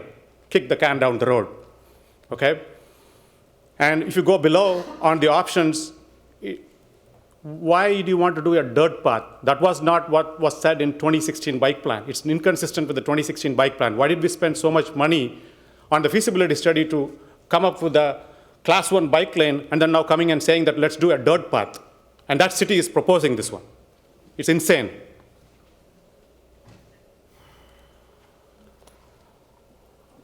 Unresolved issues. After 1 year, there are so many unresolved issues. That shows the complexity of this project. 1 year and $538,000, we are here. Only $22,000 is just remaining. Everything has been spent. Instead, you should have been working on these issues, which are difficult issues, instead of spending the money on the consultant. And now you're asking for another $275,000. And it's going to take next fall before you can come back with the design. And if you go to the permitting process, then only you will know whether it's going to get approved or it's not going to get approved, or you're going to modify this and whether the costs are going to go up or not. Cut the losses. Do not allocate any more funds to this consultant, okay? We could do alternate 4 and 5 both together for $275,000, just the additional design cost. Think about the remaining money that has been already spent. Now, the other thing is, even if you spend so much money on this trail, $6 million on this trail, you're not going to get the trail open all the time. This is the sun graph that shows, for the Cupertino, that shows the months throughout the year from 2019. And after 5 p.m., it gets dark for most part of like 4 to 5 months in a year. And the students who are coming in after school activities, they'll not be able to use the trail. The people who are coming to the library after their school end, they're not going to come and use this trail when they go back home, right? They still need to use the same city streets, which you are saying that it is not safe. No, it is safe, as pointed by the data.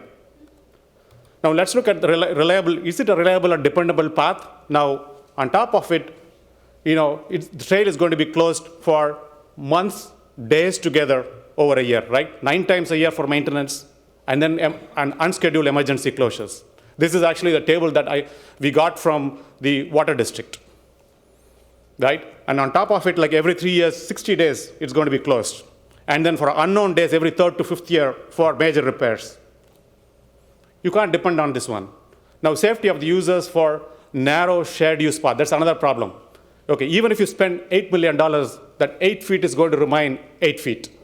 You can't throw money at it to make it wider. That's the problem on this trail. And we know that, national, guidelines clearly say that. And if you are to calculate level of service on this trail, it's going to be getting an E grade or F grade. That's poor or fail grade. And I've been asking the city to really do this. Instead of putting the $6 million, first go and calculate the safety on this trail, because there's going to be traffic on both sides, and the city refuses to do that. You have to spend this money on this one to find out how we fare in terms of level of service before asking the city to citizens to spend their taxpayers' money on this one.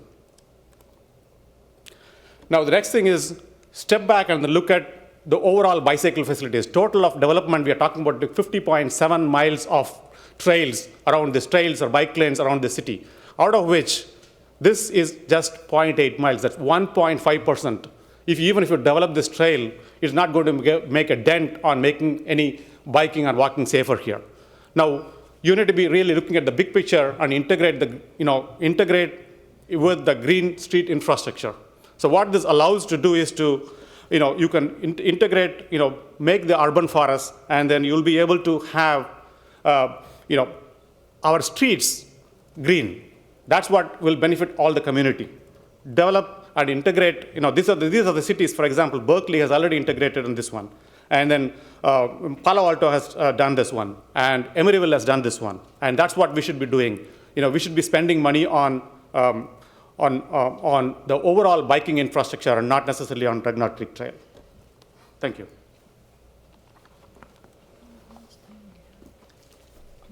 Yeah, I wanted to put it up there that the options that we are looking at are not only options A through E, but at the same time we should be looking at alternate 4 and alternate 5 as independent options that the City Council should be looking at. I think a lot of people have spoken about alternate 4 and alternate 5, so I'm not going to go into details, other than the fact that it is a lot cheaper. However, I keep hearing from a lot of people that this is going to be so awesome for kids to go to school. And as a parent of 2 kids, aged 4 and 9, who are going to use Eaton, Lawson, and Cupertino High, I could not help but ask myself, hey, is this going to be actually beneficial for me? So I decided to do a fact check. And I looked at a situation where we have to go from Creekside Park to Eaton Elementary. And we need to have 5 crossings over here at East Estates, Blaney, Clifford, Blaney, and La Roda Drive, if I'm walking right now without the Regnart Creek Trail. And out of that, 1 is with a crossing guard, so it's pretty safe. What happens if we put in the trail? We still have a crossing at East Estates, we have a crossing at South Blaney, but now we create new crossings at Farallon, Pacifica, and Saisun Drive. And these are 5 crossings again, without a crossing guard. So I'm going to ask, what did we solve? We still have the same number of crossings. I'm not even going to talk about Lawson Middle because it's 0.6 miles to the closest point on the trail. So I think the less talked about it, the better. But I'll go to Cupertino High because my 2 kids will go to Cupertino High. So if you look at Cupertino High, the main problem areas are Miller Avenue crossing, the Finch Avenue crossing, and the Calle de Barcelona Road. And this trail is not doing anything to either of those problem areas. So again, I asked the question as to what are we really solving over here. My final slide is if we look at the overall Regnart Creek Trail and look at the schools, the one in reds are the schools, and the one in the red is the Regnart Creek Trail. It's not really connecting to any schools, any colleges. So what are we gaining over here? We should ask that question.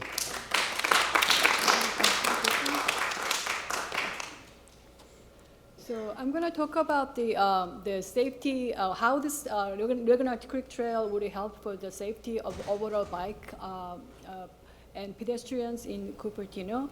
This is the map that I got from Bike Ped Plan 2016, and then I overlaid all the city currently ongoing cities CIP project for the trails. So as you can see, I kind of plot the big black dot as where the fatal accident happens, and the purple dots are where serious injuries happened, and the yellow dots are for the relatively minor injuries that happened. So as you can see, there's a lot of problem spots in our city, and I get the point. Some other here bikers previously said that they don't feel safe. I do agree with that. We need to improve it, but if we look at the current our project, bike improvement project, maybe this McLaren project is addressing the problem spots. And I do believe after improving the McLaren streets, some of the problems and stress will be addressed on that part. And maybe the yellow trail, which is the bike boulevard project, maybe they address some areas of the collisions. But by and large, all these major problem areas are not addressed by our these bike projects. So, and on the other hand, we are going to spend multi-million dollars on Regnart Creek Trail that we are discussing today that doesn't really address any of the safety issues. So why do we spend $3 million to $5 million or even more to address, that doesn't address any of the safety issues, but all the speakers here today are saying that this the Regnart Creek Trail is solving the safety issues, and I don't really see how this Regnart Creek Trail is contributing to address these safety issues, right? And I am the parent of the Cupertino High students. I adopted two nephew and niece, and I raised them myself, and I drove them every day to the Cupertino High School. I mean, now they are graduated, but I did that. And as according to my experience, it is not on the Lamar Drive that is the problem, but the problem was on the Finch Drive and Cali and Barcelona. That is where the most stress is. So that as this, the areas of the concern that circle presents, I would be more than happy to pay my tax, use my tax money to improve those areas, and also some of the other major areas like Stevens Creek and the Dienza cross sections, and other Sterling roads or like Homestead Road, on those kind of problem areas. If we spend any money, I would be wholeheartedly support it. But Regnart Creek Trail is not really addressing any of the safety issues. And previously, Mr. Roger Lee mentioned that this Regnart Creek Trail is linking the loop, right? I understand that part. But the loop itself is like, I think it is more than 44% of the loop is on street anyway. Why adding those 0.8 additional miles on that is so much different? I mean, we are not against alternative 4 or 5. You can still close the loop by using alternative 4 and 5. So that's again, I'm not really convinced why we should have this Regnart Creek Trail. And this is just like, if you look at the budget-wise, this Regnart Creek Trail doesn't really solve any of the school connectivity or safety issues, but it eats up a lot of city's budget to actually, the budget that we have to use to keep our children as well as bikers safe. So and this is the last slide that I have for the city's currently unfunded project, right? Let's look at that. What are the other projects on the pipeline that we can use the money to improve our children's safety? Okay, please finish up. That's 21 minutes now. Yeah, so basically what I'm calling that we should stop this Regnart Creek Trail project and divert that money to solve where the real problem is. For instance, like where the Finch Road is or the Stevens Creek Boulevard. That's my suggestion. Okay, thank you. Okay. Thank you very much. I wish you guys are the city staff, because this is the kind of graph that I have always wanted to see. I'm more than happy to forward that to you. Okay, thank you. Thank you. Please forward that to the city clerk. Now we have Dinyar Dastur, followed, that's a duplicate, followed by Medha Alongo, followed by Chin Pen. Welcome, Dinyar. Oh my God. Thank you. So let me conclude. The slides don't come up. That's okay. So the city has spent $538,000 up till now on this project, just spent, right? Just on design, and there is an additional need for $275,000, right? So I'm a biker. I bike to work. That's what I do all summer. And I support every single argument that was made by the children. I, in fact, support every single environmental argument that has been made. The point is, it looks like bait and switch, right? You make an argument of saying it's great for environment and let's fund this 0.8 miles of trail. I almost felt somebody would come up and say, my child is not doing homework, let's build a trail. It sounds like that. So in conclusion, I have 3 important questions that I want to ask. Is this a financial prudent decision? I mean, we are running a company, we are running a city, it's our money, right? And is this money going to be well spent for the safety of our kids? That's the main thing. And then finally, whether it is doing more harm or good. So let me take the financial decision element of it. We have already spent $515K and 2 years of staff time and all the energy from the citizens, right? And now we are expecting that we are going to spend more of this money. Citizens, this is our money. Councillors, this is our money. And after spending $813,000, we will get a design. We'll just get a design. With this money of $3.8 million, we could have done 20 miles of safe streets. I'm amazed this biker group is not looking at this as in saying, instead of spending for 0.8 miles, let's use that money and make 20 miles of Cupertino safe. That's how we make a prudent choice of financial decisions. And then the question is, does it benefit the larger taxpayer, right? But the question is, why are you spending money on this road which doesn't have any incident? The most important element is, why are you spending this money with the same agency? There is a conflict of interest here from that agency standpoint. And we are pouring money into it. It almost looks like a white elephant to me right now, right? So what I would say in conclusion is that I want, the request to council member is, please stop feeding this white elephant. It's a white elephant project. This is our city, right? This is our tax money. And above all, I want you council members to take care of our city and our citizens. Thank you. Okay, next we have Dinyar Dastur, followed by... Steve, that's me.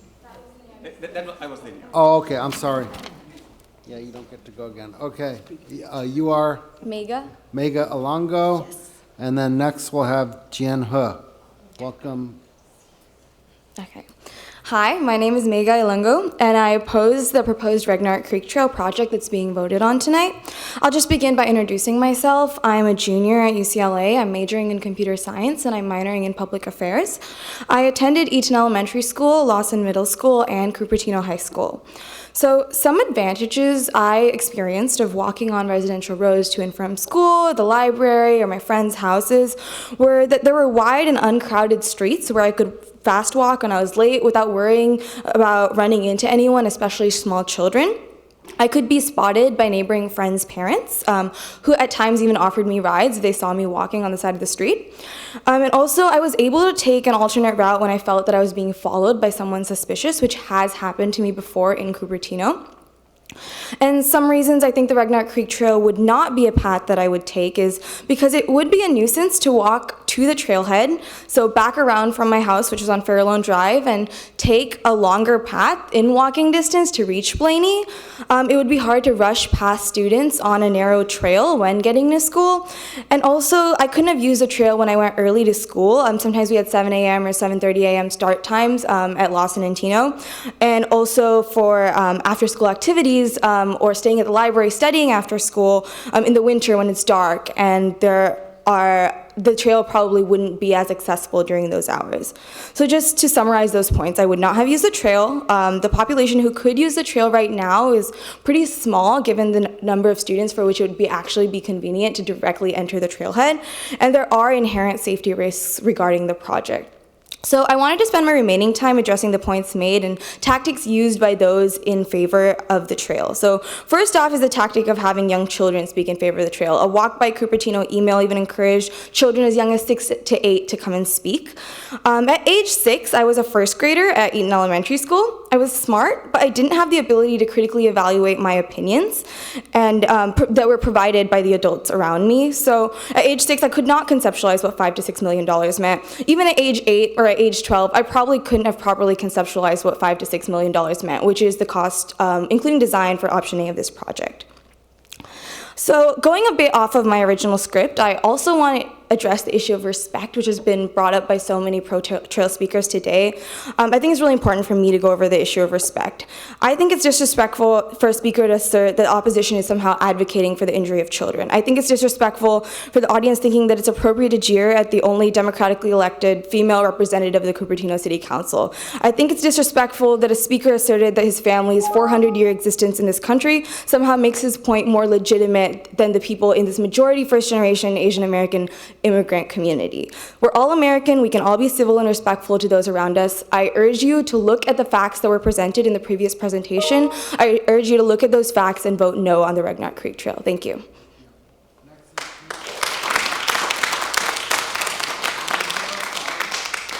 Jian He, followed by Chin Pan, followed by, did Anita Alongo go already?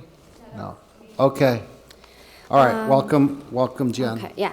So good evening, everyone here. Thank you for being here so late. My name is Jian He. I'm here tonight as a Walk by Cupertino board member, also as a 15 years resident in Cupertino, and as a mother of 2 students who bike to school, actually they through the trail too, and as a daughter of 2 senior residents who enjoy their daily walks in Blackberry Farm. Okay.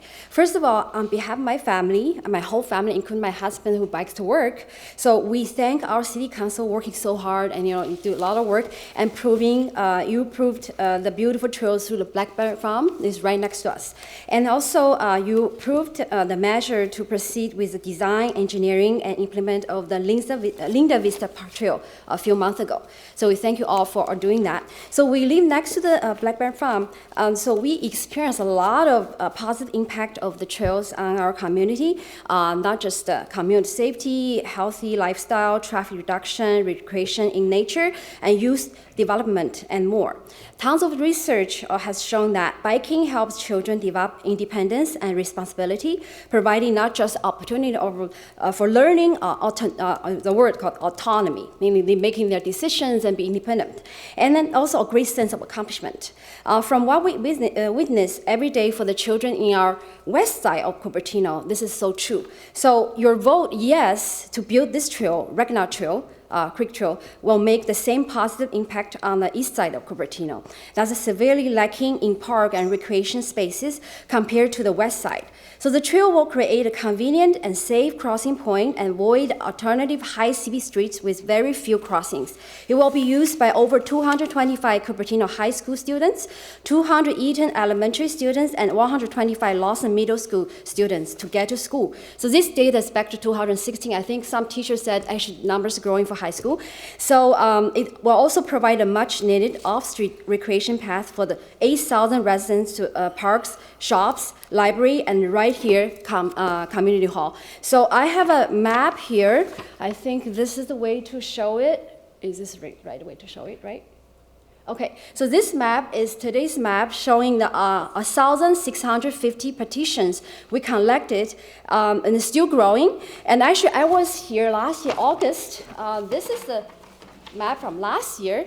So you can see, by comparison, every day we're growing, and then now it's so big. So a lot of people also, you can see the supporters around the Creek Trail right here, the Regnart area. So, so you can see all the supports right here, and many people already spoke to support. So we understand our city may have budget concerns, but there are a lot of grants available to help pay for the trail once it's 100% design is completed.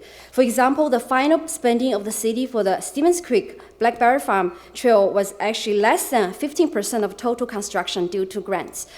This is a very good, cost-effective way. It's an investment to promote greener lifestyle for our community and for our planet. And so tonight, please vote yes to build Regnart Trail, Creek Trail. That will be a heritage for generations to come, and you will be the one who makes the history. Thank you. Okay, thank you. Thank you. I still have this many cards to go, so the faster we can do this. Welcome, Chin Pan, followed by Anita Alongo, followed by Vikram Biyani. Welcome, Chin Pan. Hello, dear city mayors. Mayor and the City Councils. I try to be quick. My name is Qin Pan. My house is within walking distance to the Ragnar trailhead, Vicksburg Drive, but not next to it. If this trail is built, my house will be benefited, especially my husband actually signed yes to it. Without knowing the trail will be closed during evenings after work. He cannot walk his dog there, and the trail is going to spend $6 million. He thought it's just open the gate, swap the dirt, and here we go. Here's the trail, which is not what I learned about. And it's so lovely to hear all the kids speak and want to bike to school safely. And road to the Lawson and road to CHS has a much more dangerous sections than the current Ragnar trail. You already see the data. Please consider improve all other much dangerous road for the bikers and pedestrians before revisit this trail. I really love the map presented by one of the students, improve the last 800 feet of the road before reaching the CHS. This was the most bike accident actually occurred. And unfortunately, where the true blood from the kids has been, lost. And I support alternate for now. I support alternate 4 and alternate 5 to improve the safety for our kids' bike to school. I actually after we fix all the other dangerous road and we come back and revisit this trail. After all, my home is so close, it's, I will be benefit from it. Thank you. Okay, thank you. Well, okay, next is Anita Ilongo, followed by Vikram, followed by Norman Yuen. Welcome, Anita. Hello, my name is Anita Ilongo. I am a junior at UCLA and former attendee of Cupertino High School, Lawson Middle School, and Eaton Elementary. I frequently walk to and from Cupertino High School along both Fairlawn and Lamar Drives. I found these sidewalks to be uncrowded and wide enough to hold my friends and I when we walked together. I felt safe walking along these streets to and from my journey to school, even when it began to get dark after activities like speech and debate practice, and didn't have to worry about speedy bikers or poorly lit walkways. As a former student of Cupertino High, I can say that when getting to school, my peers and I took the shortest path, the one that got us to school the most quickly. For many homes, the Regnart Creek path takes longer than residential streets, meaning that many students like me would not use the trail, defeating its purpose and the money spent. For such an expensive $5 to $6 million project, this narrow, gateless, 8-foot trail introduces many more safety hazards than supposed benefits for pedestrians. All of this being said, I'd like to address some points made by the pro-trail group. The opposition has stated that there are only around 30 students who oppose the trail. Our opposing petition actually has more than 1,000 signatures with full names and addresses. This is a clear negation of our portrayal as a minority opinion group. Another argument brought up by the other side is that the trail is environmentally friendly. The $5 to $6 million proposed to be spent in this trail could be invested in making Cupertino a more sustainable city, making capital improvement projects more environmentally friendly, and having a greater net impact on the city's carbon footprint.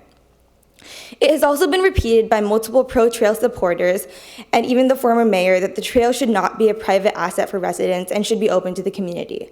As someone who lives on Fairlawn and visits my friends on Lamar, I can tell you with confidence that citizens who live adjacent to the creek do not access the creek in their free time. The creek is too steep, there's not much to sightsee, and many houses do not even have a door that opens to it, just a solid fence. It isn't generic public land. It is simply land publicly designated for flood control purposes. This is also referred to as a maintenance road. I would also like to bring something else to light. On the website of the advocacy group Walk by Cupertino, there's a document titled Public Outreach for the Regnart Creek Trail. Included in this document are photos from public workshops. Citizens of Cupertino in these photos are labeled with arrows listing their full names and the names of the streets which they reside on. I bring this up because I believe that all of these discussions must be held to a respectable standard, and I do not want the City Council to condone this type of behavior from advocacy groups in the future. As a result of these arguments, I strongly urge you to vote no on the Regnart Creek Trail. Okay, thank you. Next is Vikram Biani, followed by Norman Yuen, followed by Shani Kleinhaus. Welcome, Vikram. Vikram is not here. How about Norman Yuen? Norman tapped out about an hour ago. Okay. How about Shani Kleinhaus? No. Okay. Wow, we're getting through these really fast. How How about Mary Mock, followed by Sarat Singhal, followed by Agnes Pommier. Okay, welcome. Good evening, Mayor and council members. I am Mary Mack, and to begin, I would like to say I am Vice Mayor Chow. Please speak up. We do appreciate you. I'm addressing to the children and teenagers who are rallying to have the trail. You won't find shortcut or scenic paths to go to school, home, or library with this trail, but you will have high risks of getting mugged, robbed, raped, child molestation, indecent exposure, kidnapped, killed, hurt, or contaminated needles, or becoming drug addicts. When in danger, there is no place for you to hide or escape in the trail except to jump into the 20-foot creek below into your injuries or death. Your body can be found the next day, and your loved ones will be visiting you in a hospital or mourning you for you at a funeral home. I do not understand why you choose to walk in danger at the back of the houses in an unsafe trail, but instead you can walk or bike safely in front of houses, on lighted streets, and on well-constructed city-built sidewalks and pavements. Most of the pictures presented tonight are taken in the daytime.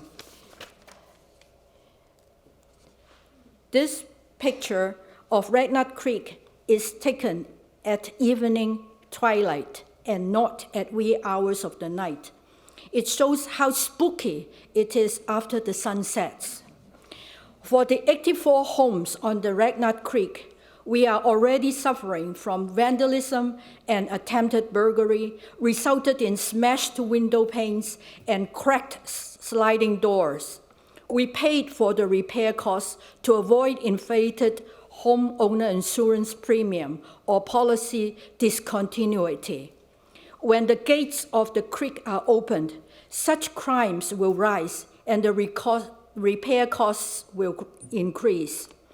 This trail itself is accident-prone, as pedestrians can collide into each other on the multi-million-dollar trail, which is narrow of 8 feet wide with bi-directional traffic. Pedestrians can easily fall off the trail and run into car accidents on the road crossings. Apart from privacy, safety, and security issues, there are also health, environment, and ecology issues. In addition, there are sanitary, graffiti, noise, fire hazards, homeless camping, and settlement, mental sanity, etc. issues. The 84 homeowners will be faced with liability, negligence, non-conformance, and code violation lawsuits by the accident and injured parties, leading to losing our homeowner insurance policy.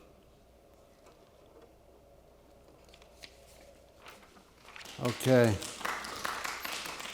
Well, thank you. Sarat Singhal, followed by Agnes Pommier, followed by Tony Fong, I believe. Welcome, Sarat. No? Agnes? Agnes here? If I may speak on her behalf, she's a teacher. You already spoke once. Well, I thought we were allotted.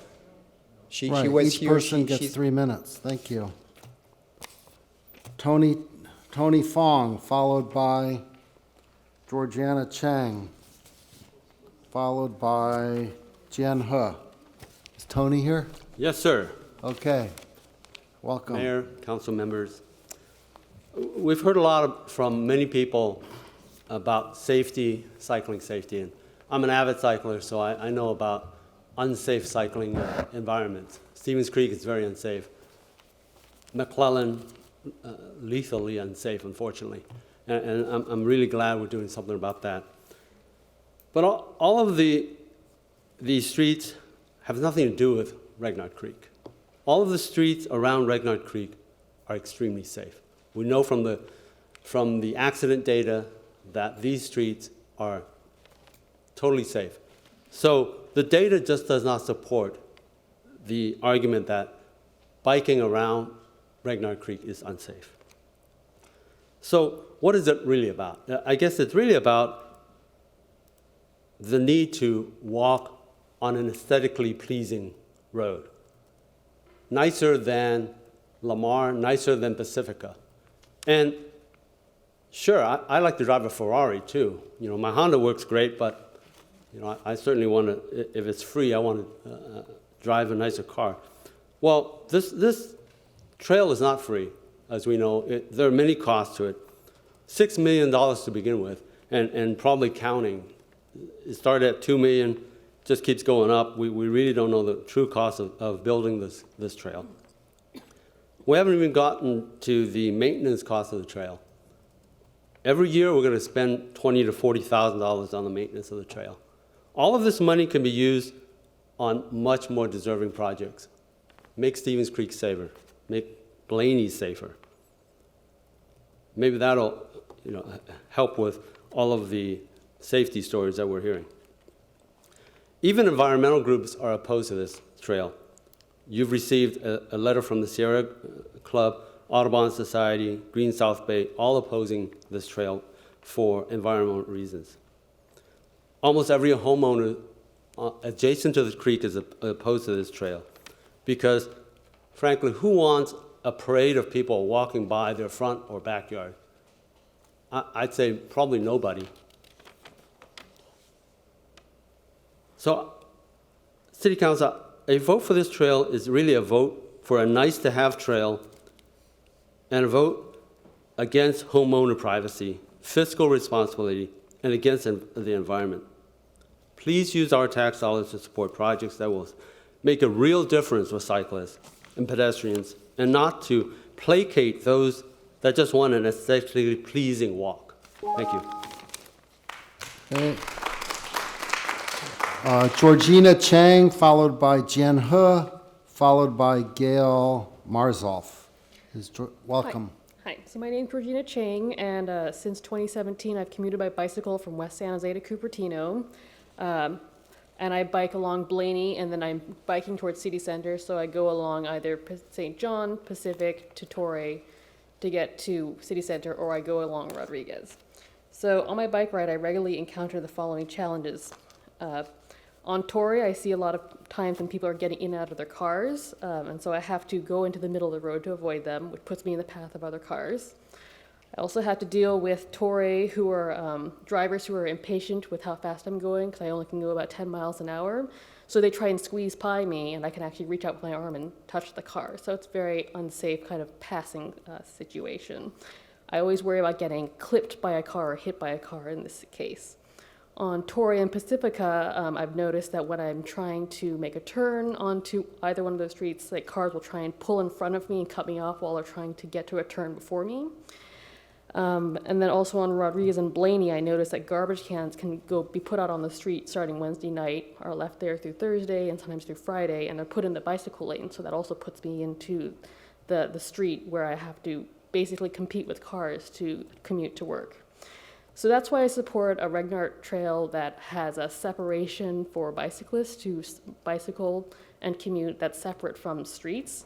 I want to kind of address some of the complaints or arguments from some of the residents who said that on-street options are an option, and I feel like they're basically saying that we should be pursuing options that force a confrontation between cyclists and drivers.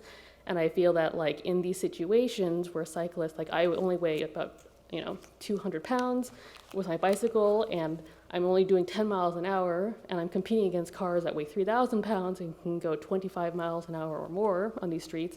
So it's not a very symmetrical relationship here. So I did disagree with that argument. I also kind of disagree that the streets are well constructed. So for a few weeks this summer when I was commuting along Blaney, there was construction that forced traffic down to one lane, and there was no access to bicycle lanes in that case.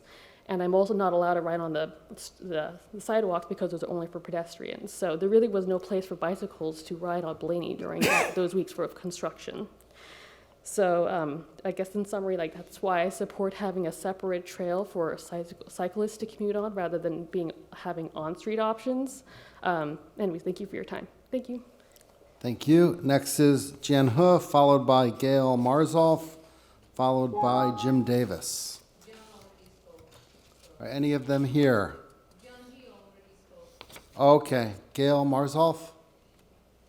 No. Jim Davis? Great. Good morning, Mayor and City Council members. We're almost to the end. Isn't that fantastic? No, we're not. No, we're not. Oh, well. Sorry to hear that. Yeah, so I'm an avid bike rider, hiker, and walker. I've lived in this city a long time. I'm speaking tonight in support of the Regnart Creek Trail. This trail will become a welcome and well-loved addition to our city, and it will provide many benefits to the residents. I would like to address safe paths to the schools, to parks, and to our beloved library. What's one thing that bike riders talk about when they get together? It's the bike rides they've been on and how many times they've been in accidents, mostly and always with cars, and the cars are the ones that win. You take experienced cyclists, they're nervous riding in heavy traffic. You take people that are unsure about their bike riding skills, they won't even try it. That's why you need to create situations where we have trails where cars are not present so that bike riders feel safe. You get people on bikes, you get them out of their cars, you reduce traffic congestion. You promote active lifestyles, and you create a connected community.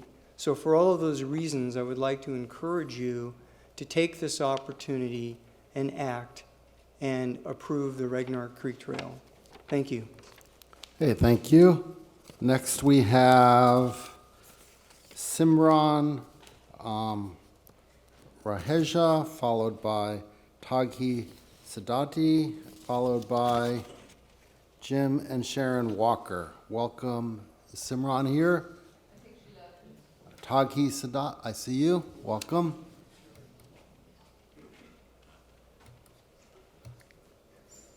Good morning, Mayor Sharaf and good morning.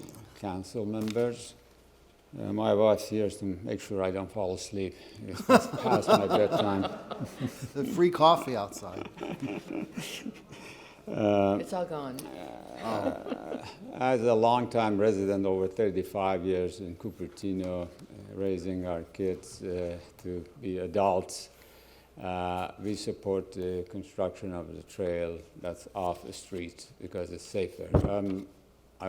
For the past 50, 60 years, I've jogged, run, hiked, and I bike. And it is much safer to not compete with cars. I've had a few near misses walking crosswalk. A car almost hit me, and luckily I was paying attention and I ran and missed the car by about 2-3 inches. And I've been on my bikes a few times that the cars have pulled in front of me and make a right turn at the intersection. So the walkers and bikers are no match for cars. It's dangerous. And wherever there's a trail, I take the trail. I'll go from west to east to near Lawrence Expressway, and there's a lot of zigzag streets, and I cut through the park to cross Blaney. But if there's a trail, I will take that. And our eldest daughter, who's adult, she used to bike to school. One day, she got in an auto accident. Luckily, she wasn't seriously injured. After that, she did not bike to school. So a lot of people complain about traffic. To solve the traffic problem is get out of the car, walk, bike, especially short distances, 2-3 miles. And I urge you to approve the construction of the trail as proposed on alternate 2. Alternate 1 may be more expensive, and concrete walls during the earthquake may be more prone to damage than a lighter wall. As far as burglaries, most burglars access the houses in front. I've been a block leader for 18 years. 3 or 4 of my neighbors were broken into from the front of their house, not the backyard. And some of them backyard backs into Union Pacific Railroad.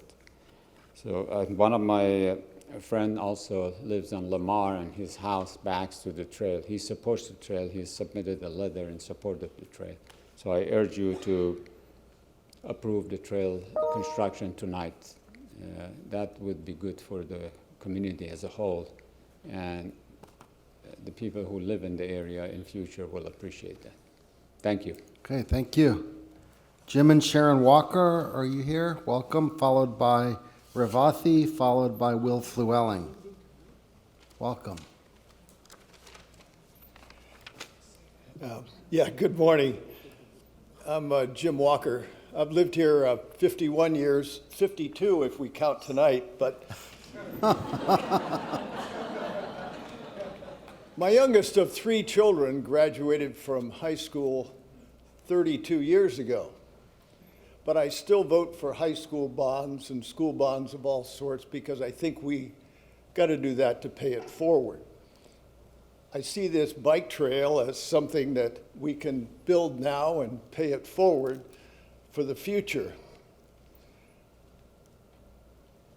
It's not because I use the bike trail a lot, and my wife, frankly, doesn't ride on city streets on her bike in Cupertino. She's afraid to. As Jim Davis said, some people are. I'm not a serious biker, and I have to admit I don't own any spandex. But my wife and I have owned a second home in the Sierras for over 35 years. During the snow time, which is 5 or 6 months in the year, I let my neighbors drive their snowmobiles by my house because it's an easier way for them to access a lower subdivision. I've never had any problems with them. As a matter of fact, it's given me an opportunity to meet some of my neighbors and make friends. So I think some of the concerns by the local homeowners may be not something that comes to pass. I would hope that you tonight can approve the Creek Trail, the Regnart Creek Trail, and let's put an end to these late night meetings. Thank you. Okay, thank you. Ravathi, followed by Will Flewelling, followed by Zvi Ashkenazi, followed by Paul Murdoch. Welcome. Good morning, and thank you all for staying. I'm a parent of several, 2 kids here who bike to school every day. I was one of the people who probably did not come to the city council until 2014, when we had a tragic accident strike the city.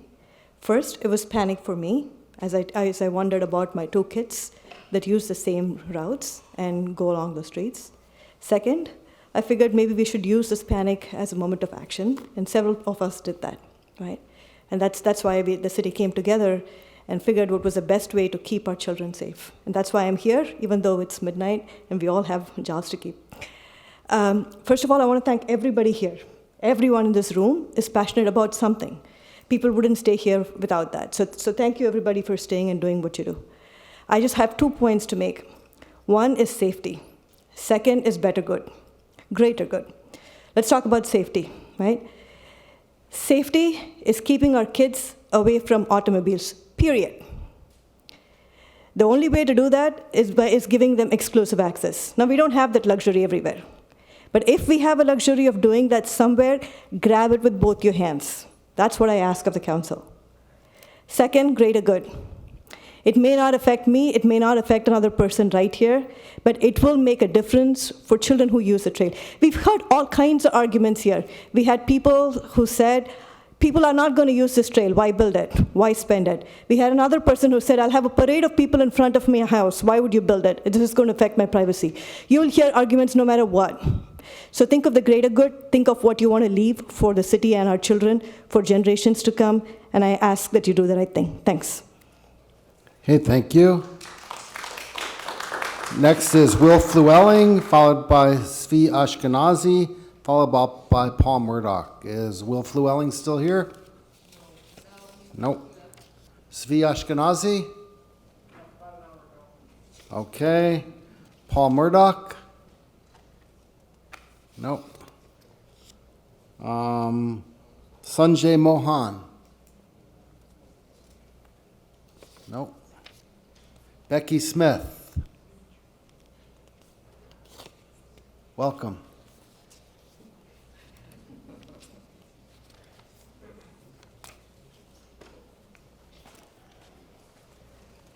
Good evening, Mayor and Council. I'm a 30-year resident of Cupertino. I'm speaking in favor of the Regnart Creek Trail. I don't ride my bike much anymore. I used to commute on my bike down Stevens Creek to HP Santa Clara, but after doing that for a couple of months, I decided it was too dangerous and went back to driving my car. Every time I was on the road, it felt like I was taking my life into my hands. Safe routes for bikes are critical, especially where children are biking. I walk down McClellan Road a lot.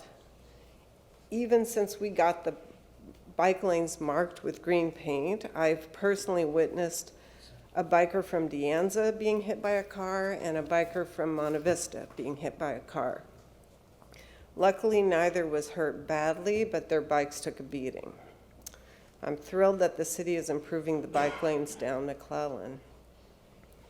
I went on the trail walk a few weeks ago to help me understand the concern of the people who are opposed to opening up this trail.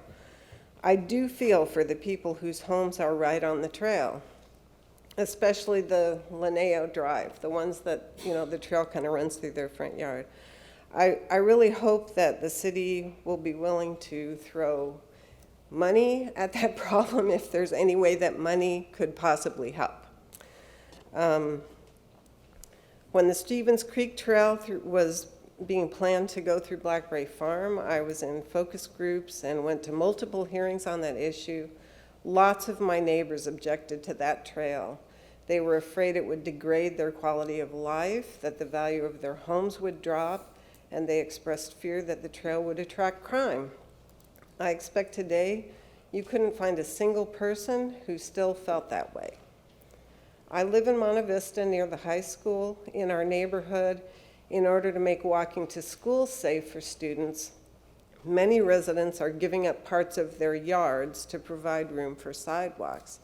So I think there is kind of an expectation of many residents of our city to do things for the common good.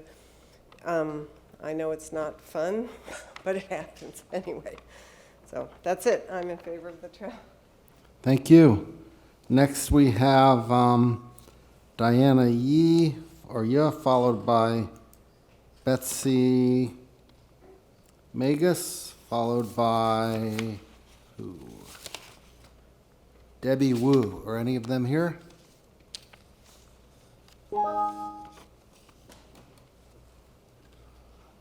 Oh, what is your name?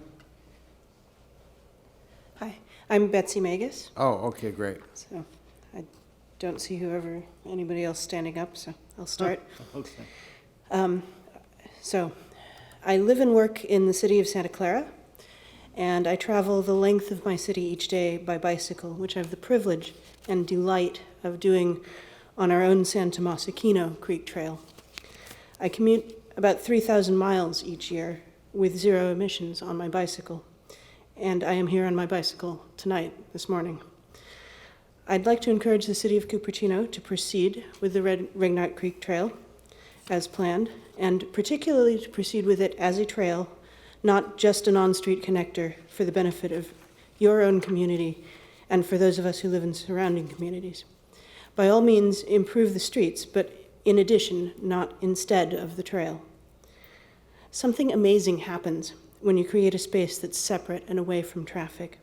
It becomes not only a transportation corridor, but also a quiet place, a place where it's safe for people of all ages and abilities to move outdoors, appreciate nature, and get some fresh air and exercise. That fresh air, nature, and exercise are enormously valuable, all the more so in our increasingly urban, indoor, and sedentary lifestyles. Trails reduce stress and connect communities. By some estimates, the public health benefits amount to saving $3 for every $1 invested. Bicycle and pedestrian facilities are a bargain in terms of transportation, too, far cheaper than equivalent car corridors. It's surprising to me how many opponents of this trail are citing environmental concerns. Santa Clara's trail runs along a creek, which has both a concrete drainage ditch and a tidal riparian zone. We have plenty of ducks, geese, hummingbirds, frogs, hawks, herons, and egrets, and I get to see them every day. The trail need not be an environmental conflict if it's built thoughtfully, and it can be an invaluable education just to be there. So I encourage you to build this trail as a trail and connect to your other public facilities and to close the loop you have planned. I've been amusing myself by keeping score. I have 63 speakers, including myself, in favor, and 32 speakers against so far tonight. Thank you for your time and your patience. Thank you. Is Debbie Wu still here? No. How about Kore Oneg? Welcome.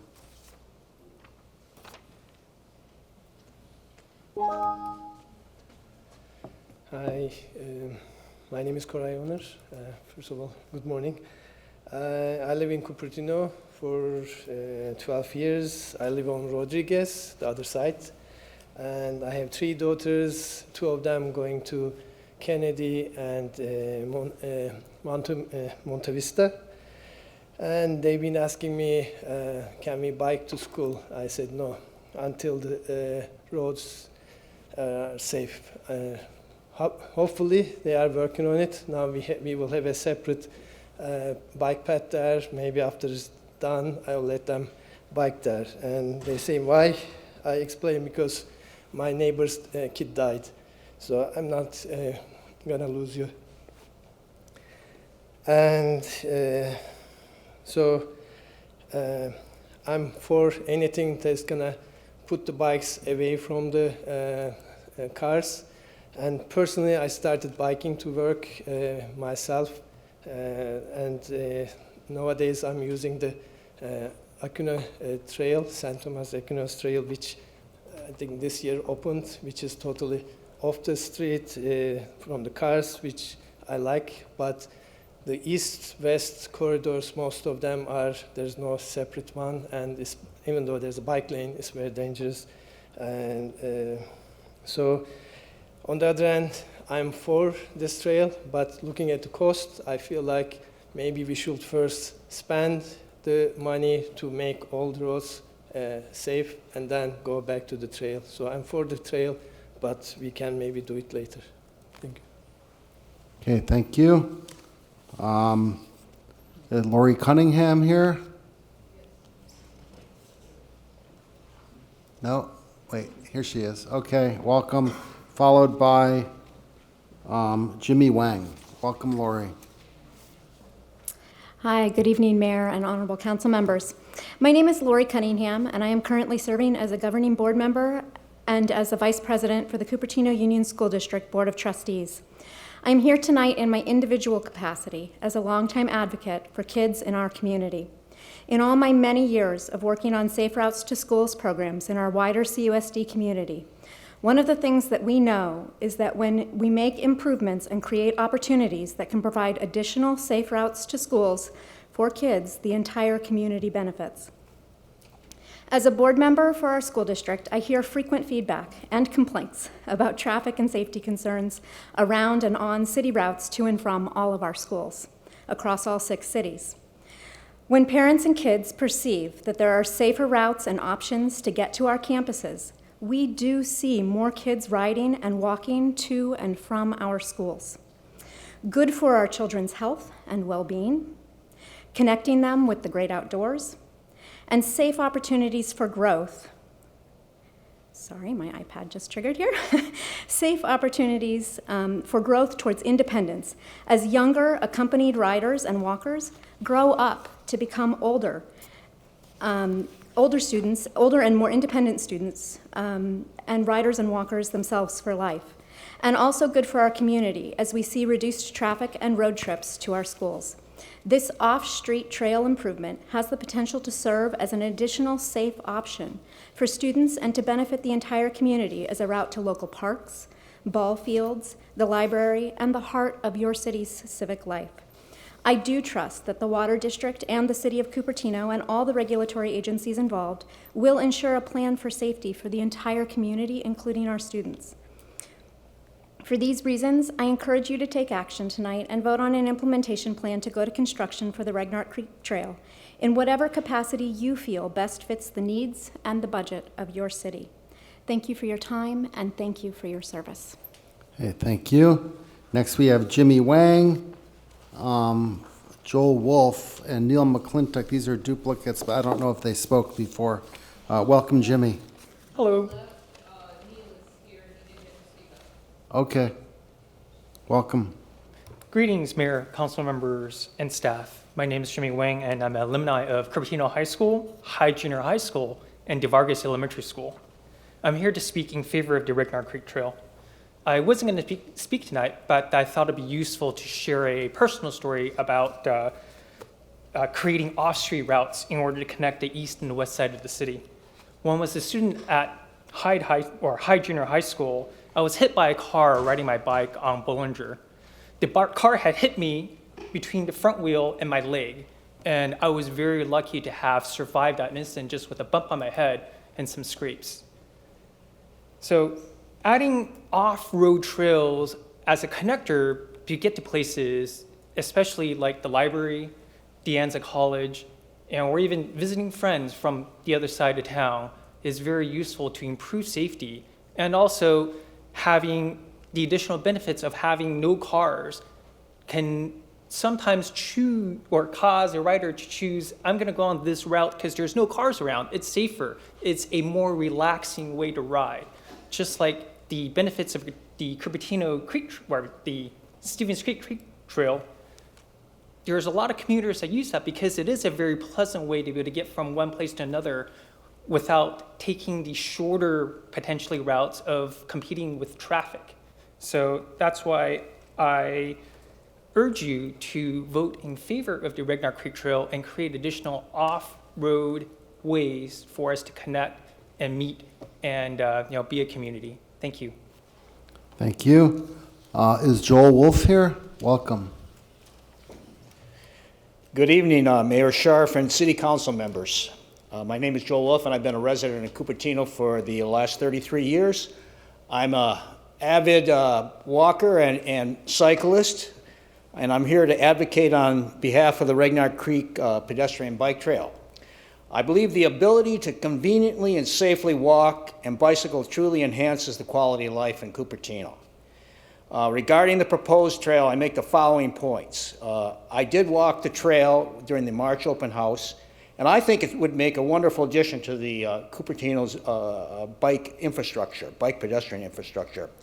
I think it would provide a safe, protected, convenient access to Wilson and Creekside parks, nearby schools, civic center, and library area. And I think you in the future, when they develop Valco, I think it would provide an access to the pedestrian access to that area. The trail would provide safe route to local schools and in which children and teenagers can develop their cycling skills and a cycling habit, minimizing interaction with automobiles. I'm a very experienced cyclist. I bike about 8,000 miles a year, and I bike to Menlo Park back and forth for work. And I know how kids ride. I go through a lot of school districts, and this would be an important aspect of them for developing their cycling skills. Putting them on the roadways, I biked Alternative 4 and Alternative 5 yesterday. Clearly the trail is a lot safer, in my opinion, being an experienced cyclist. Today I hear many complaints regarding traffic congestion in Cupertino. You hear it all the time now. It's just so much traffic. Well, I think this trail provides an important alternative to for walking and biking. It reduces pollution and CO2. So I think it would be a vast, it certainly would be, from an environmental standpoint, it would be an asset. And then I would have to say, I noticed that a lot of times these types of projects are really opposed, and you hear that you hear the privacy issue, you hear the security issue. We heard that with the Don Burnett cable-stayed bike bridge, before that was constructed in 2009.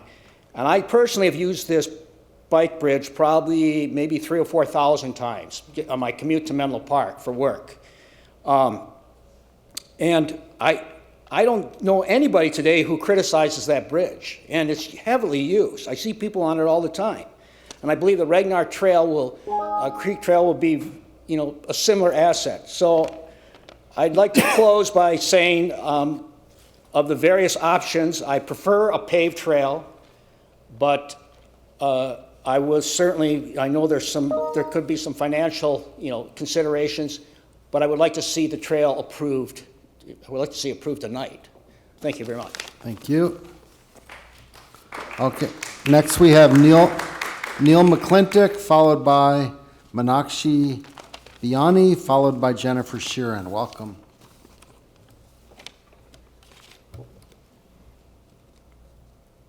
Good evening, Mayor Scharf and members of the City Council. First, thanks for sticking around so long and being so attentive. My name is Neil McClintock. I'm here tonight to speak on behalf of Cupertino for All. At Cupertino for All, we were deeply impressed by the breadth of community engagement that has occurred for the Regnart Creek Trail. The advocacy group Walk by Cupertino sponsored a petition drive that gauged support for the trail, with 1,650 signatures gathered, as you can see on the map here, showing widespread support. As you know, Cupertino for All strives to make Cupertino a more inclusive, vibrant, equitable, and connected community. This trail accomplishes that goal by geographically binding separated parts of the community and by providing an attractive, safer, low-carbon, no-cost transportation option in an otherwise car-dependent city. We are very pleased to support the trail and urge you to vote in favor of completing the design and selecting option B. We believe this strikes the best balance between competing interests. We likewise urge you to reject alternatives 4 and 5 as inconsistent with the 2018 pedestrian plan. Now, I'm going to speak just for myself, and I'm specifically saying this so I don't get in trouble with anyone. First, incredible dissertation against increasing biking options in an area where 70% of emissions are from driving, and in an era where my generation is damned if we don't get cars off the road as quickly as possible. If only a fraction of that energy was spent on how we can build a city and region for the future, rather than one where we do absolutely nothing ever. Please come with these graphs and satellite pictures in the future to make the case for why we need more inclusive housing while we have homeless De Anza students down the street. Bring this energy to our goals in finally building some safe biking and meaningful transit options in an area, as I said, where we're screwed. People my age are screwed. We need to come together as a collective, after all, instead of living so individualistically, solely focused on the sanctity of our own property. Now, someone from the opposition group said there is a silent majority against the trail. Well, I'm from a demographic that is largely ignored here, and I'm 100% in support of the trail. I'm a lower-income Cupertino tenant, not a homeowner, and I'm likely to get priced out and maybe evicted any day now, and that's just a reality. I'm working late nights at 85 degrees on Main Street. I've probably taken many of your orders. I just got off an 8-hour shift, in fact, at 11 p.m. That's how important this is to me. Earlier today, I tried to come during my 30-minute lunch break, but couldn't fit it in. I recently graduated from UC Berkeley and just moved back into the city. I've lived here actually by the creek my whole life. I went to Eaton, Lawson, Cupertino, and De Anza College. Here's the thing, I personally don't know a single person my age who wants to move back here. Why? Well, because for the past several years, we've said that we don't want you to be able to live here. We're not going to build housing, including market rate options needed to generate BMR funds. We said that we don't want to give you recreational options to have fun. We don't want you to get around anywhere if you can't drive or don't own a car. If you're a biker, you might get fatally struck by a car. If you're disabled and need to take public transit, well, too bad. But it's not too late to reverse course. This bike trail represents a simple yet symbolic way to do that. It sends a gesture that we want to create a more inclusive and sustainable Cupertino. Existing opposition utilizes a lot of speculation and hyperboles. Now, why would a bike trail increase crime or drug use? I went to Cupertino High. Students smoke weed in the creek because it's walled off and because they have nothing else to do. Okay, please finish. I implore you to approve either A or B and reject 4 and 5. It's time to start investing in a Cupertino for all. Let's think big and optimistically, forward and not backward. Thank you. Okay. Meenakshi Biani, followed by Herb Nessel, followed by Jennifer Sheeran. Welcome. Good morning, Mayor Sharf and the members of City Council. My name is Meenakshi Biani, and I have been a Cupertino resident for over 15 years. I'm here in support of building the trails in Cupertino, and particularly in support of Regnart Creek Trail, which is part of the proposed Cupertino Loop. My daughters have walked or biked to school since they were in kindergarten. My younger daughter is currently a student at Cupertino High School. She often bikes to Cupertino Library after school. The ride from the school to the library would be so much safer and faster and shorter on this proposed off-road trail, and it would be less stressful for parents like me to know that their kids were on a safe off-road trail away from the traffic. I walk within the city with my husband and friends on a regular basis. They all were here yesterday when the meeting started, and they had to leave. But we are always looking for nice, safe off-road trails within our community to walk or bike peacefully without having to drive to these places. But apart from personal benefit, the Regnart Creek Trail benefits the Cupertino community at large. The trail is not only for students commuting to school, but for any person who likes to walk outdoors for health or recreation purposes. The trail provides a safe route to school, safe route to library, safe route to our parks, including Wilson Park and Creekside Park, and to Farmers Market at the Creekside Park. It also leads to Civic Center, which hosts large community events like Earth Day, 5K Bunny Run, Volunteer Fair, etc. Not only will it provide a healthy alternative to driving to school, to the library, and to the park, it will also help the traffic reduction and parking issue at these public places. Building safe trails will promote healthy living. It will encourage the community to get to the parks and enjoy the outdoors. It will encourage our younger generation to build healthy habits, be independent, and environmentally conscious. Now, I want to address a common objection that is raised by people whose houses back into the trail. They're concerned about the safety of their homes. But in our community, there are so many houses back into various parks and open spaces. Are these houses unsafe because they back into a park or a recreation space? Should we close our parks? Second reason often raised is questioning the priority of this project. I ask, why should it not be a priority looking at the needs of the community? This trail is in the middle of the city, connecting our community to city center, addresses many traffic, safety, and connectivity issues facing the residents. I do understand the privacy issue raised by trail neighbors and would like to be addressed by the city and support them in the best possible way so that their privacy is maintained.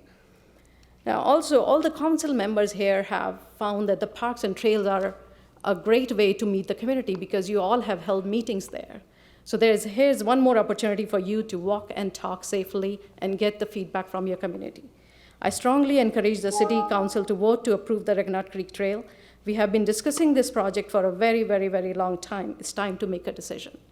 Thank you for giving me this opportunity to speak tonight. Great, thank you. Next we have Herb Nessel, I hope I pronounced that right, followed by Jennifer Sheeran, followed by David Alessio. Welcome, Herb. Good morning, Mayor Schaaf and City Council members. If you are concerned about the safety of pedestrians and bicyclists on Cupertino streets, you should consider to separate them from motorized traffic as much as possible. The proposed Regnart Creek Trail offers you now a golden opportunity to do just that. This trail is not very long, but every meter of such a trail is 1 meter where motorists cannot hit a pedestrian or bicyclist. As far as bicycles are concerned, some people say, oh, just create bike lanes on regular streets.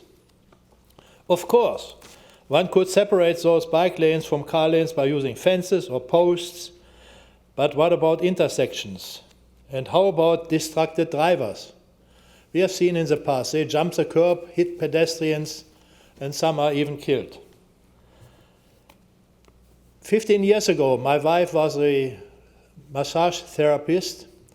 We were biking in Cupertino. She was hit by a car. She fell, broke her wrist, and that was the end of her job. Ever since, she never used the bike again, and we have one more car on the street. Just a couple of months ago, I was driving in a bike lane, but when I came to an intersection, a motorist was cutting me off while making a right turn. I was squeezed between the car and the curbstone, and I had no other choice but to execute a controlled fall onto the sidewalk. Building the Regnart Creek Trail costs money. We have seen the most expensive option, 5.6 million. It will go up, let's say 6 million, 7 million, whatever. But what is money compared to the health and even the life of a person? And once the project is approved, you almost certainly can be assured that outside funding will come in. This evening, I urge you to vote for the Regnart Creek Trail. Think about your children. Would you like them to ride their bike on the Regnart Creek Trail or rather in a bike lane on a street that is also used by distracted motorists? Thank you. Okay, thank you. Next we have Jennifer Sheeran, followed by David Alesso, followed by Will Sheeran. Welcome, Jennifer. If you don't mind, I'm going to remove this. So I'm Jennifer Sheeran, and I'm actually speaking for myself tonight, which is why I'm wearing a green shirt and the sticker. And tonight I'm asking you to vote yes for the Regnart Creek Trail. Our community needs a final decision tonight so that we can move on and come together. This has just been entirely too contentious. Besides all the other reasons, I think that one of the other speakers talked about facts. And I completely agree. I think facts are really important, and I applaud. I think the staff report was very comprehensive, and which is why you saw that my comments that I had made to you were very short in my email. So one of the first things that was talked about was the petition. And as you know, based on this, 1,600 people had signed the Walk by Cupertino petition, but I wanted to show you the difference in the petitions. So this is the petition that's out there right now. This is the petition that was put out by the Walk by Cupertino. Petition to support the Regnart Creek Trail. It's a two-line thing, safe travel, very succinct, very short. We support it. Here is the petition that was signed recently that all of them came in. One was adverse impacts to the baseball field, Wilson Park and Library Field, hindering the maintenance operations, which was not in the staff report, nor was the adverse impact. And then approximately 20 miles of bike lanes, and as you know, I am a commissioner, and there's no way. In fact, the bike lanes that we have, the Class 4 bike lanes on McClellan are $8.8 million for 1.6 miles. You can't get 20 miles of bike lanes on streets. I mean, if I had read this, I would have signed this too, because I'd say, wow, you're messing with my parks and my baseball field and everything, and it sounds horrible. But it isn't really what happened. So that's my concern. The second is we need to consider walkers. A lot of times this is called bike paths. I hear the word path a lot. And it's likely that 80% or more will likely be walkers. That's what we see today, and it's likely that's what's going to happen. The bike paths that are talked about on the streets, option 4 and 5, and Roger showed this, there are chevrons on the street. They are not bike lanes. They're not protected in any way. They're literally chevrons for sharrows on the street. That's what Class 3 facilities are. I don't even like calling them bike lanes because there's no lane there. The last is further consideration is parking. Every person that walks or bikes is one fewer person that needs to park. And we have a huge problem here. I'm sure a lot of people felt it this evening when they were trying to park. And it's only going to get worse with our proposed library expansion. So we really kind of need to think about long-term, which I think a lot of people talked about this evening. I personally am for proposal D-, which is D, but without the extra on-street bike lanes. I think they're redundant, and I think bikes will use the path. And then last, I want to just make sure that everybody knows that we really need a decision tonight. Please don't delay this for another year, which it sounds like that was one of the staff recommendations. Thank you. Please make a decision. Thank you. David Alesso, followed by Will Sheeran, followed by Seema Linskog. Welcome, David.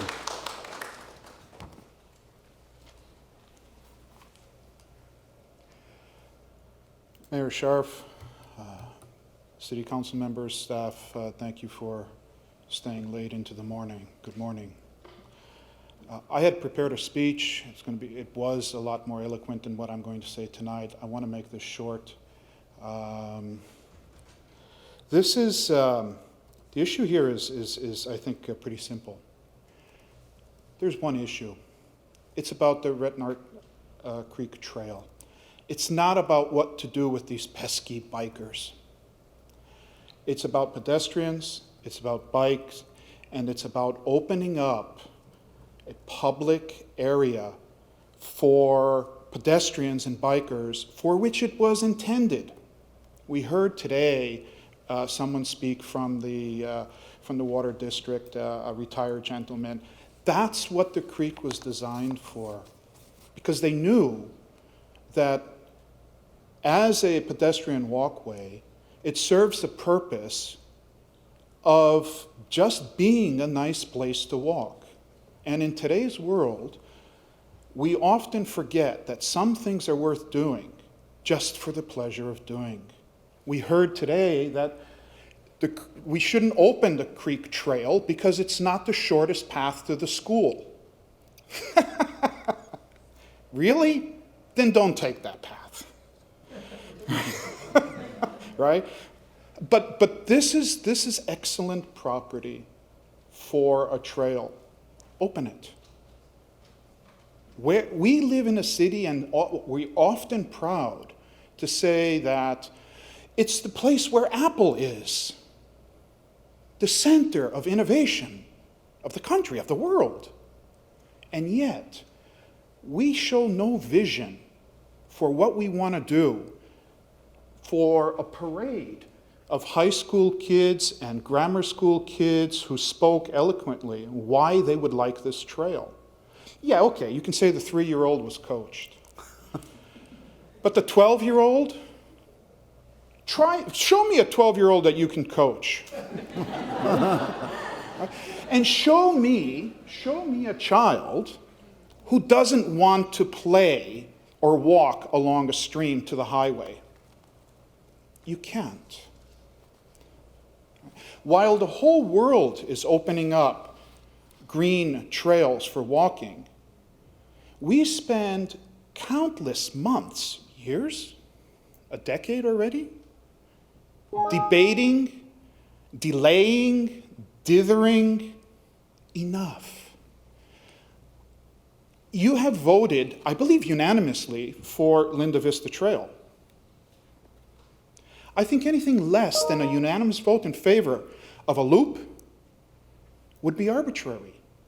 There is no difference between the trails. There is no difference between the issues that were raised today by the neighbors along the trail than the neighbors along Linda Vista. Please finish. I can go on. I'll finish. Please finish. You're out of time. Thank you. But thank you for being so eloquent. Okay. Will Sheeran, followed by Seema Linskog, followed by Hung Wei. Good evening / morning, Mayor Scharf, Vice Mayor Chow, City Council, and staff. My name is Will Sheeran. As one of the late night speakers, I have the opportunity to call out some of the more interesting highlights from earlier in the evening, and I can't resist bringing up the assertion of a privacy violation of the reuse of a photo taken in this room, where everyone who complained about the use of that photo was live streamed on the internet from this room.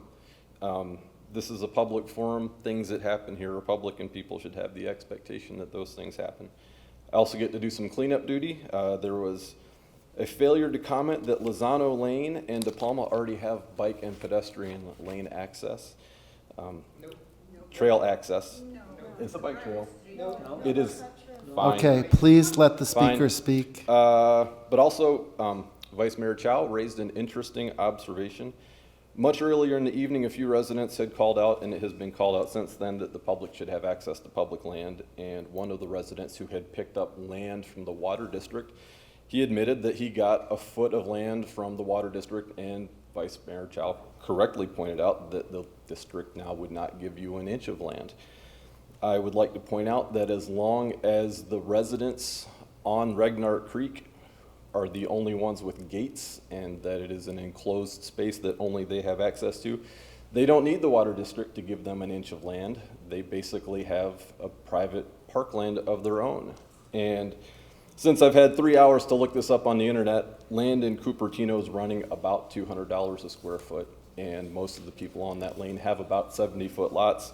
So most of the people that back to Regnart Creek, as long as that land is closed, have free tax-free access to about $500,000 worth of real estate per house. I would fight to protect that too, but I would encourage the city to make the water district access road accessible to the public, as it has been intended by the water district, and do it in as cost-effective a manner and as time-efficient a manner as possible. Thank you for your time. Thank you, Will. Sorry, you are another person pointing out the land has a trespassing sign on it.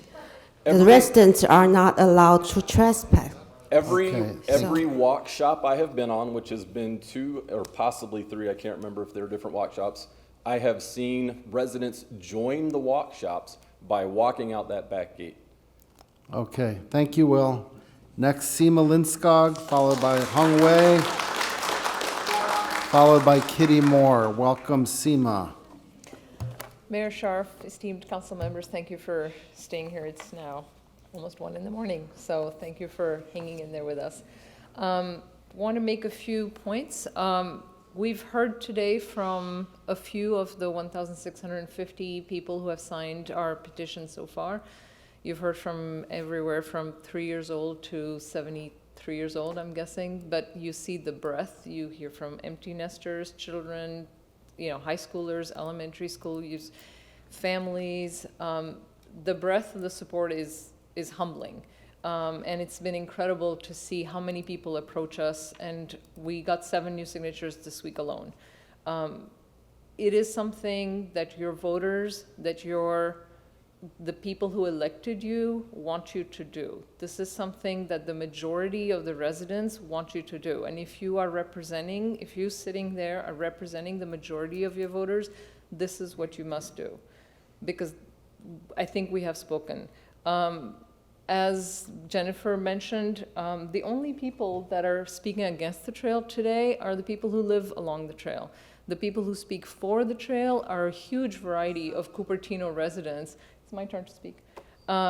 Huge variety of Cupertino residents from all walks of life for all different reasons.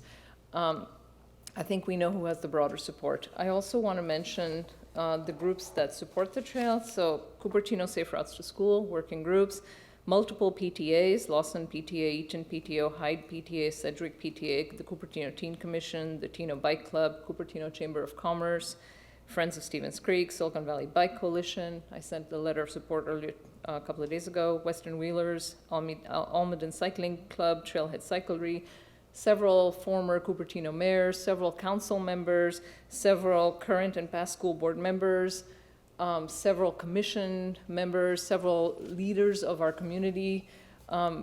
This is way bigger than 30, 50, 80 people living along a trail.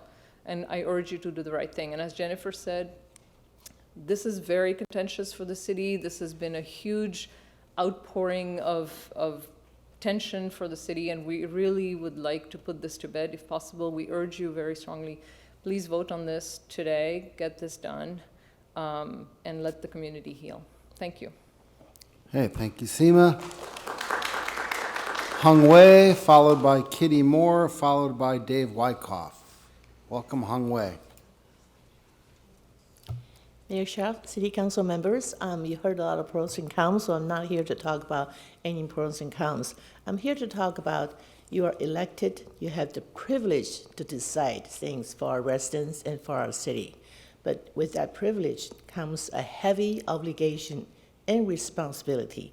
I'm sure you've done a lot of study on these trails. If you already made up your mind, your job is to listen to the other side, to really empathize with what other people say.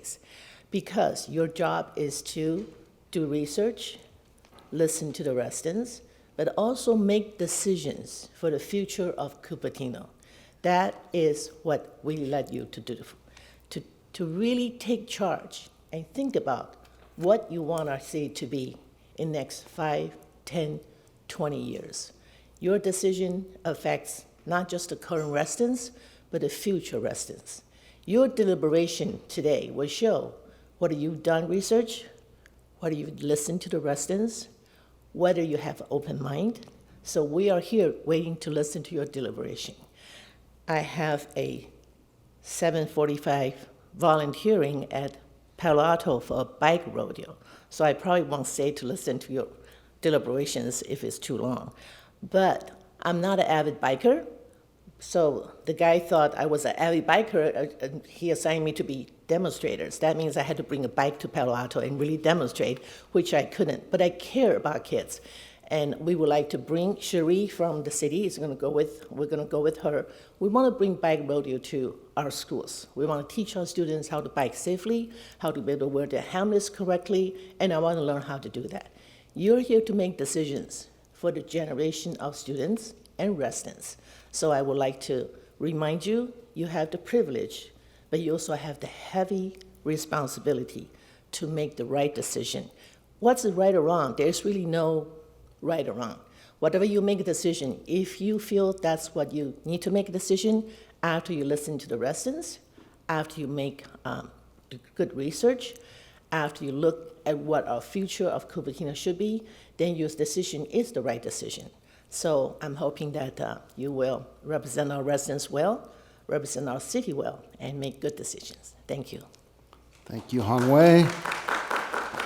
We have Kitty Moore, followed by Dave Wyckoff. Welcome, Kitty.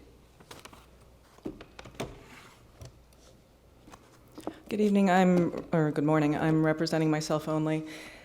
As you're aware, the Planning Commission found the CIP to not be consistent with the spirit of the general plan with regards to parkland.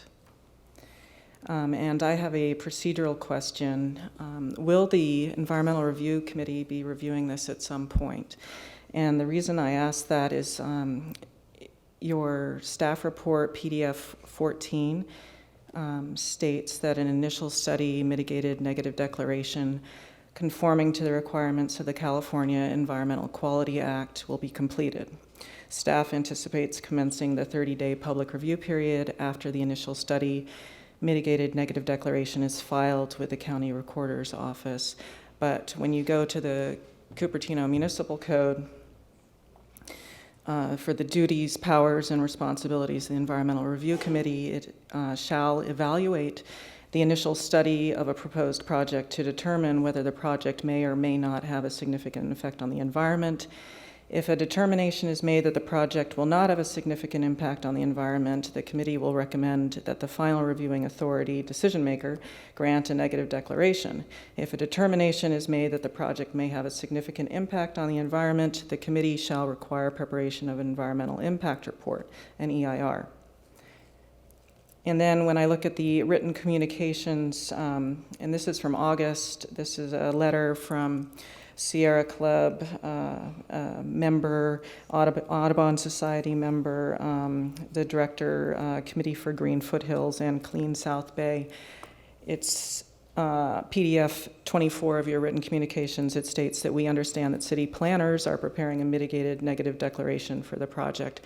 So I'd like to have it clarified if this is coming to the Environmental Review Committee, because it seems as a month ago that the decision was made that a mitigated negative declaration would occur, would be made, prepared by staff.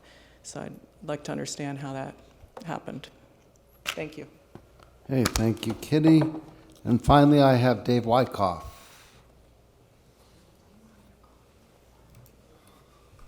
Hello all. It's been a long night, obviously. Thanks to everyone for sticking it out. A lot of things have been said. You've heard from us who are against the trail. You've heard some eloquent people saying that they're for the trail for some good reasons. It's hard. Those of us who live along the trail have been put in a very difficult spot here. There's a lot of issues that are still open, as you all know. You've heard from various people with very individualized issues, and they're not going to go away quickly just because a 65% design is in. Somebody mentioned earlier a tally of the speakers tonight, and it's been a good turnout from both sides, obviously. It's been a long time we've been here. But there have been a lot of other meetings before this, through the spring and through the summer, and this side of the people who are wearing red were out here in full force in a lot of different meetings.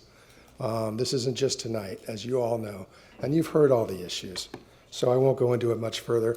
It was a bit disappointing to hear once again the idea trotted out that the people who live along the path are using it as their own private parkland. I'm one of those who does have a gate back there that stays locked all the time. Nobody's back there playing horseshoes or having barbecues or anything like that, so that was disappointing. But anyway, I'm not going to go any further. Just wanted to thank you all for listening and thank everybody here tonight. And hopefully you'll make a decision that's best for Cupertino. Thank you. Thank you. So, is there anybody else that I missed or that didn't fill out a card but still wants to speak? This is your opportunity. We have one person.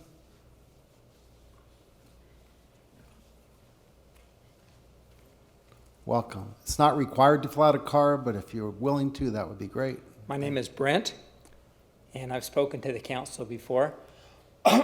The one comment that I had was there were some disparaging remarks about Councilwoman Chow. That concerns me. I voted for her. I haven't always been on the same side on every issue with her, but I want her to speak her mind when she wants to. I don't want her to feel that she can't speak her mind. I frequently walk between my home in the Rancho area and Cupertino City Hall. Probably walk that route 2,000 or 3,000 times. I don't feel that there's any need for a trail except between Blaney and Cupertino City Hall. Rodriguez is too dangerous for bikers to bike along. But between my house and Blaney, the only dangerous spot is the intersection at Tilson and Stern, which is a death trap for bikers and especially for bikers. So I'd recommend that the city monitor that intersection, especially the way bikers and drivers behave at that intersection, because that is a very dangerous intersection.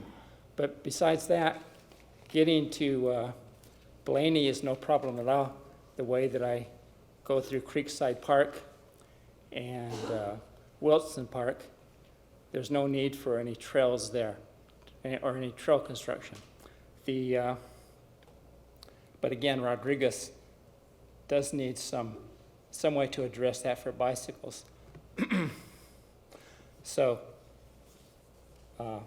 again, I'm very concerned about the comments about Councilwoman Cheng, and I support her fully in speaking her mind at all council meetings, as long as the rules allow that, and I believe they do. Okay, thank you. Okay, so we've been going for another 3 hours and 25 minutes now. So before we deliberate, which will take a while, I think we'll have 5-minute bathroom break. So 1:07 now, let's reconvene at about 1:12.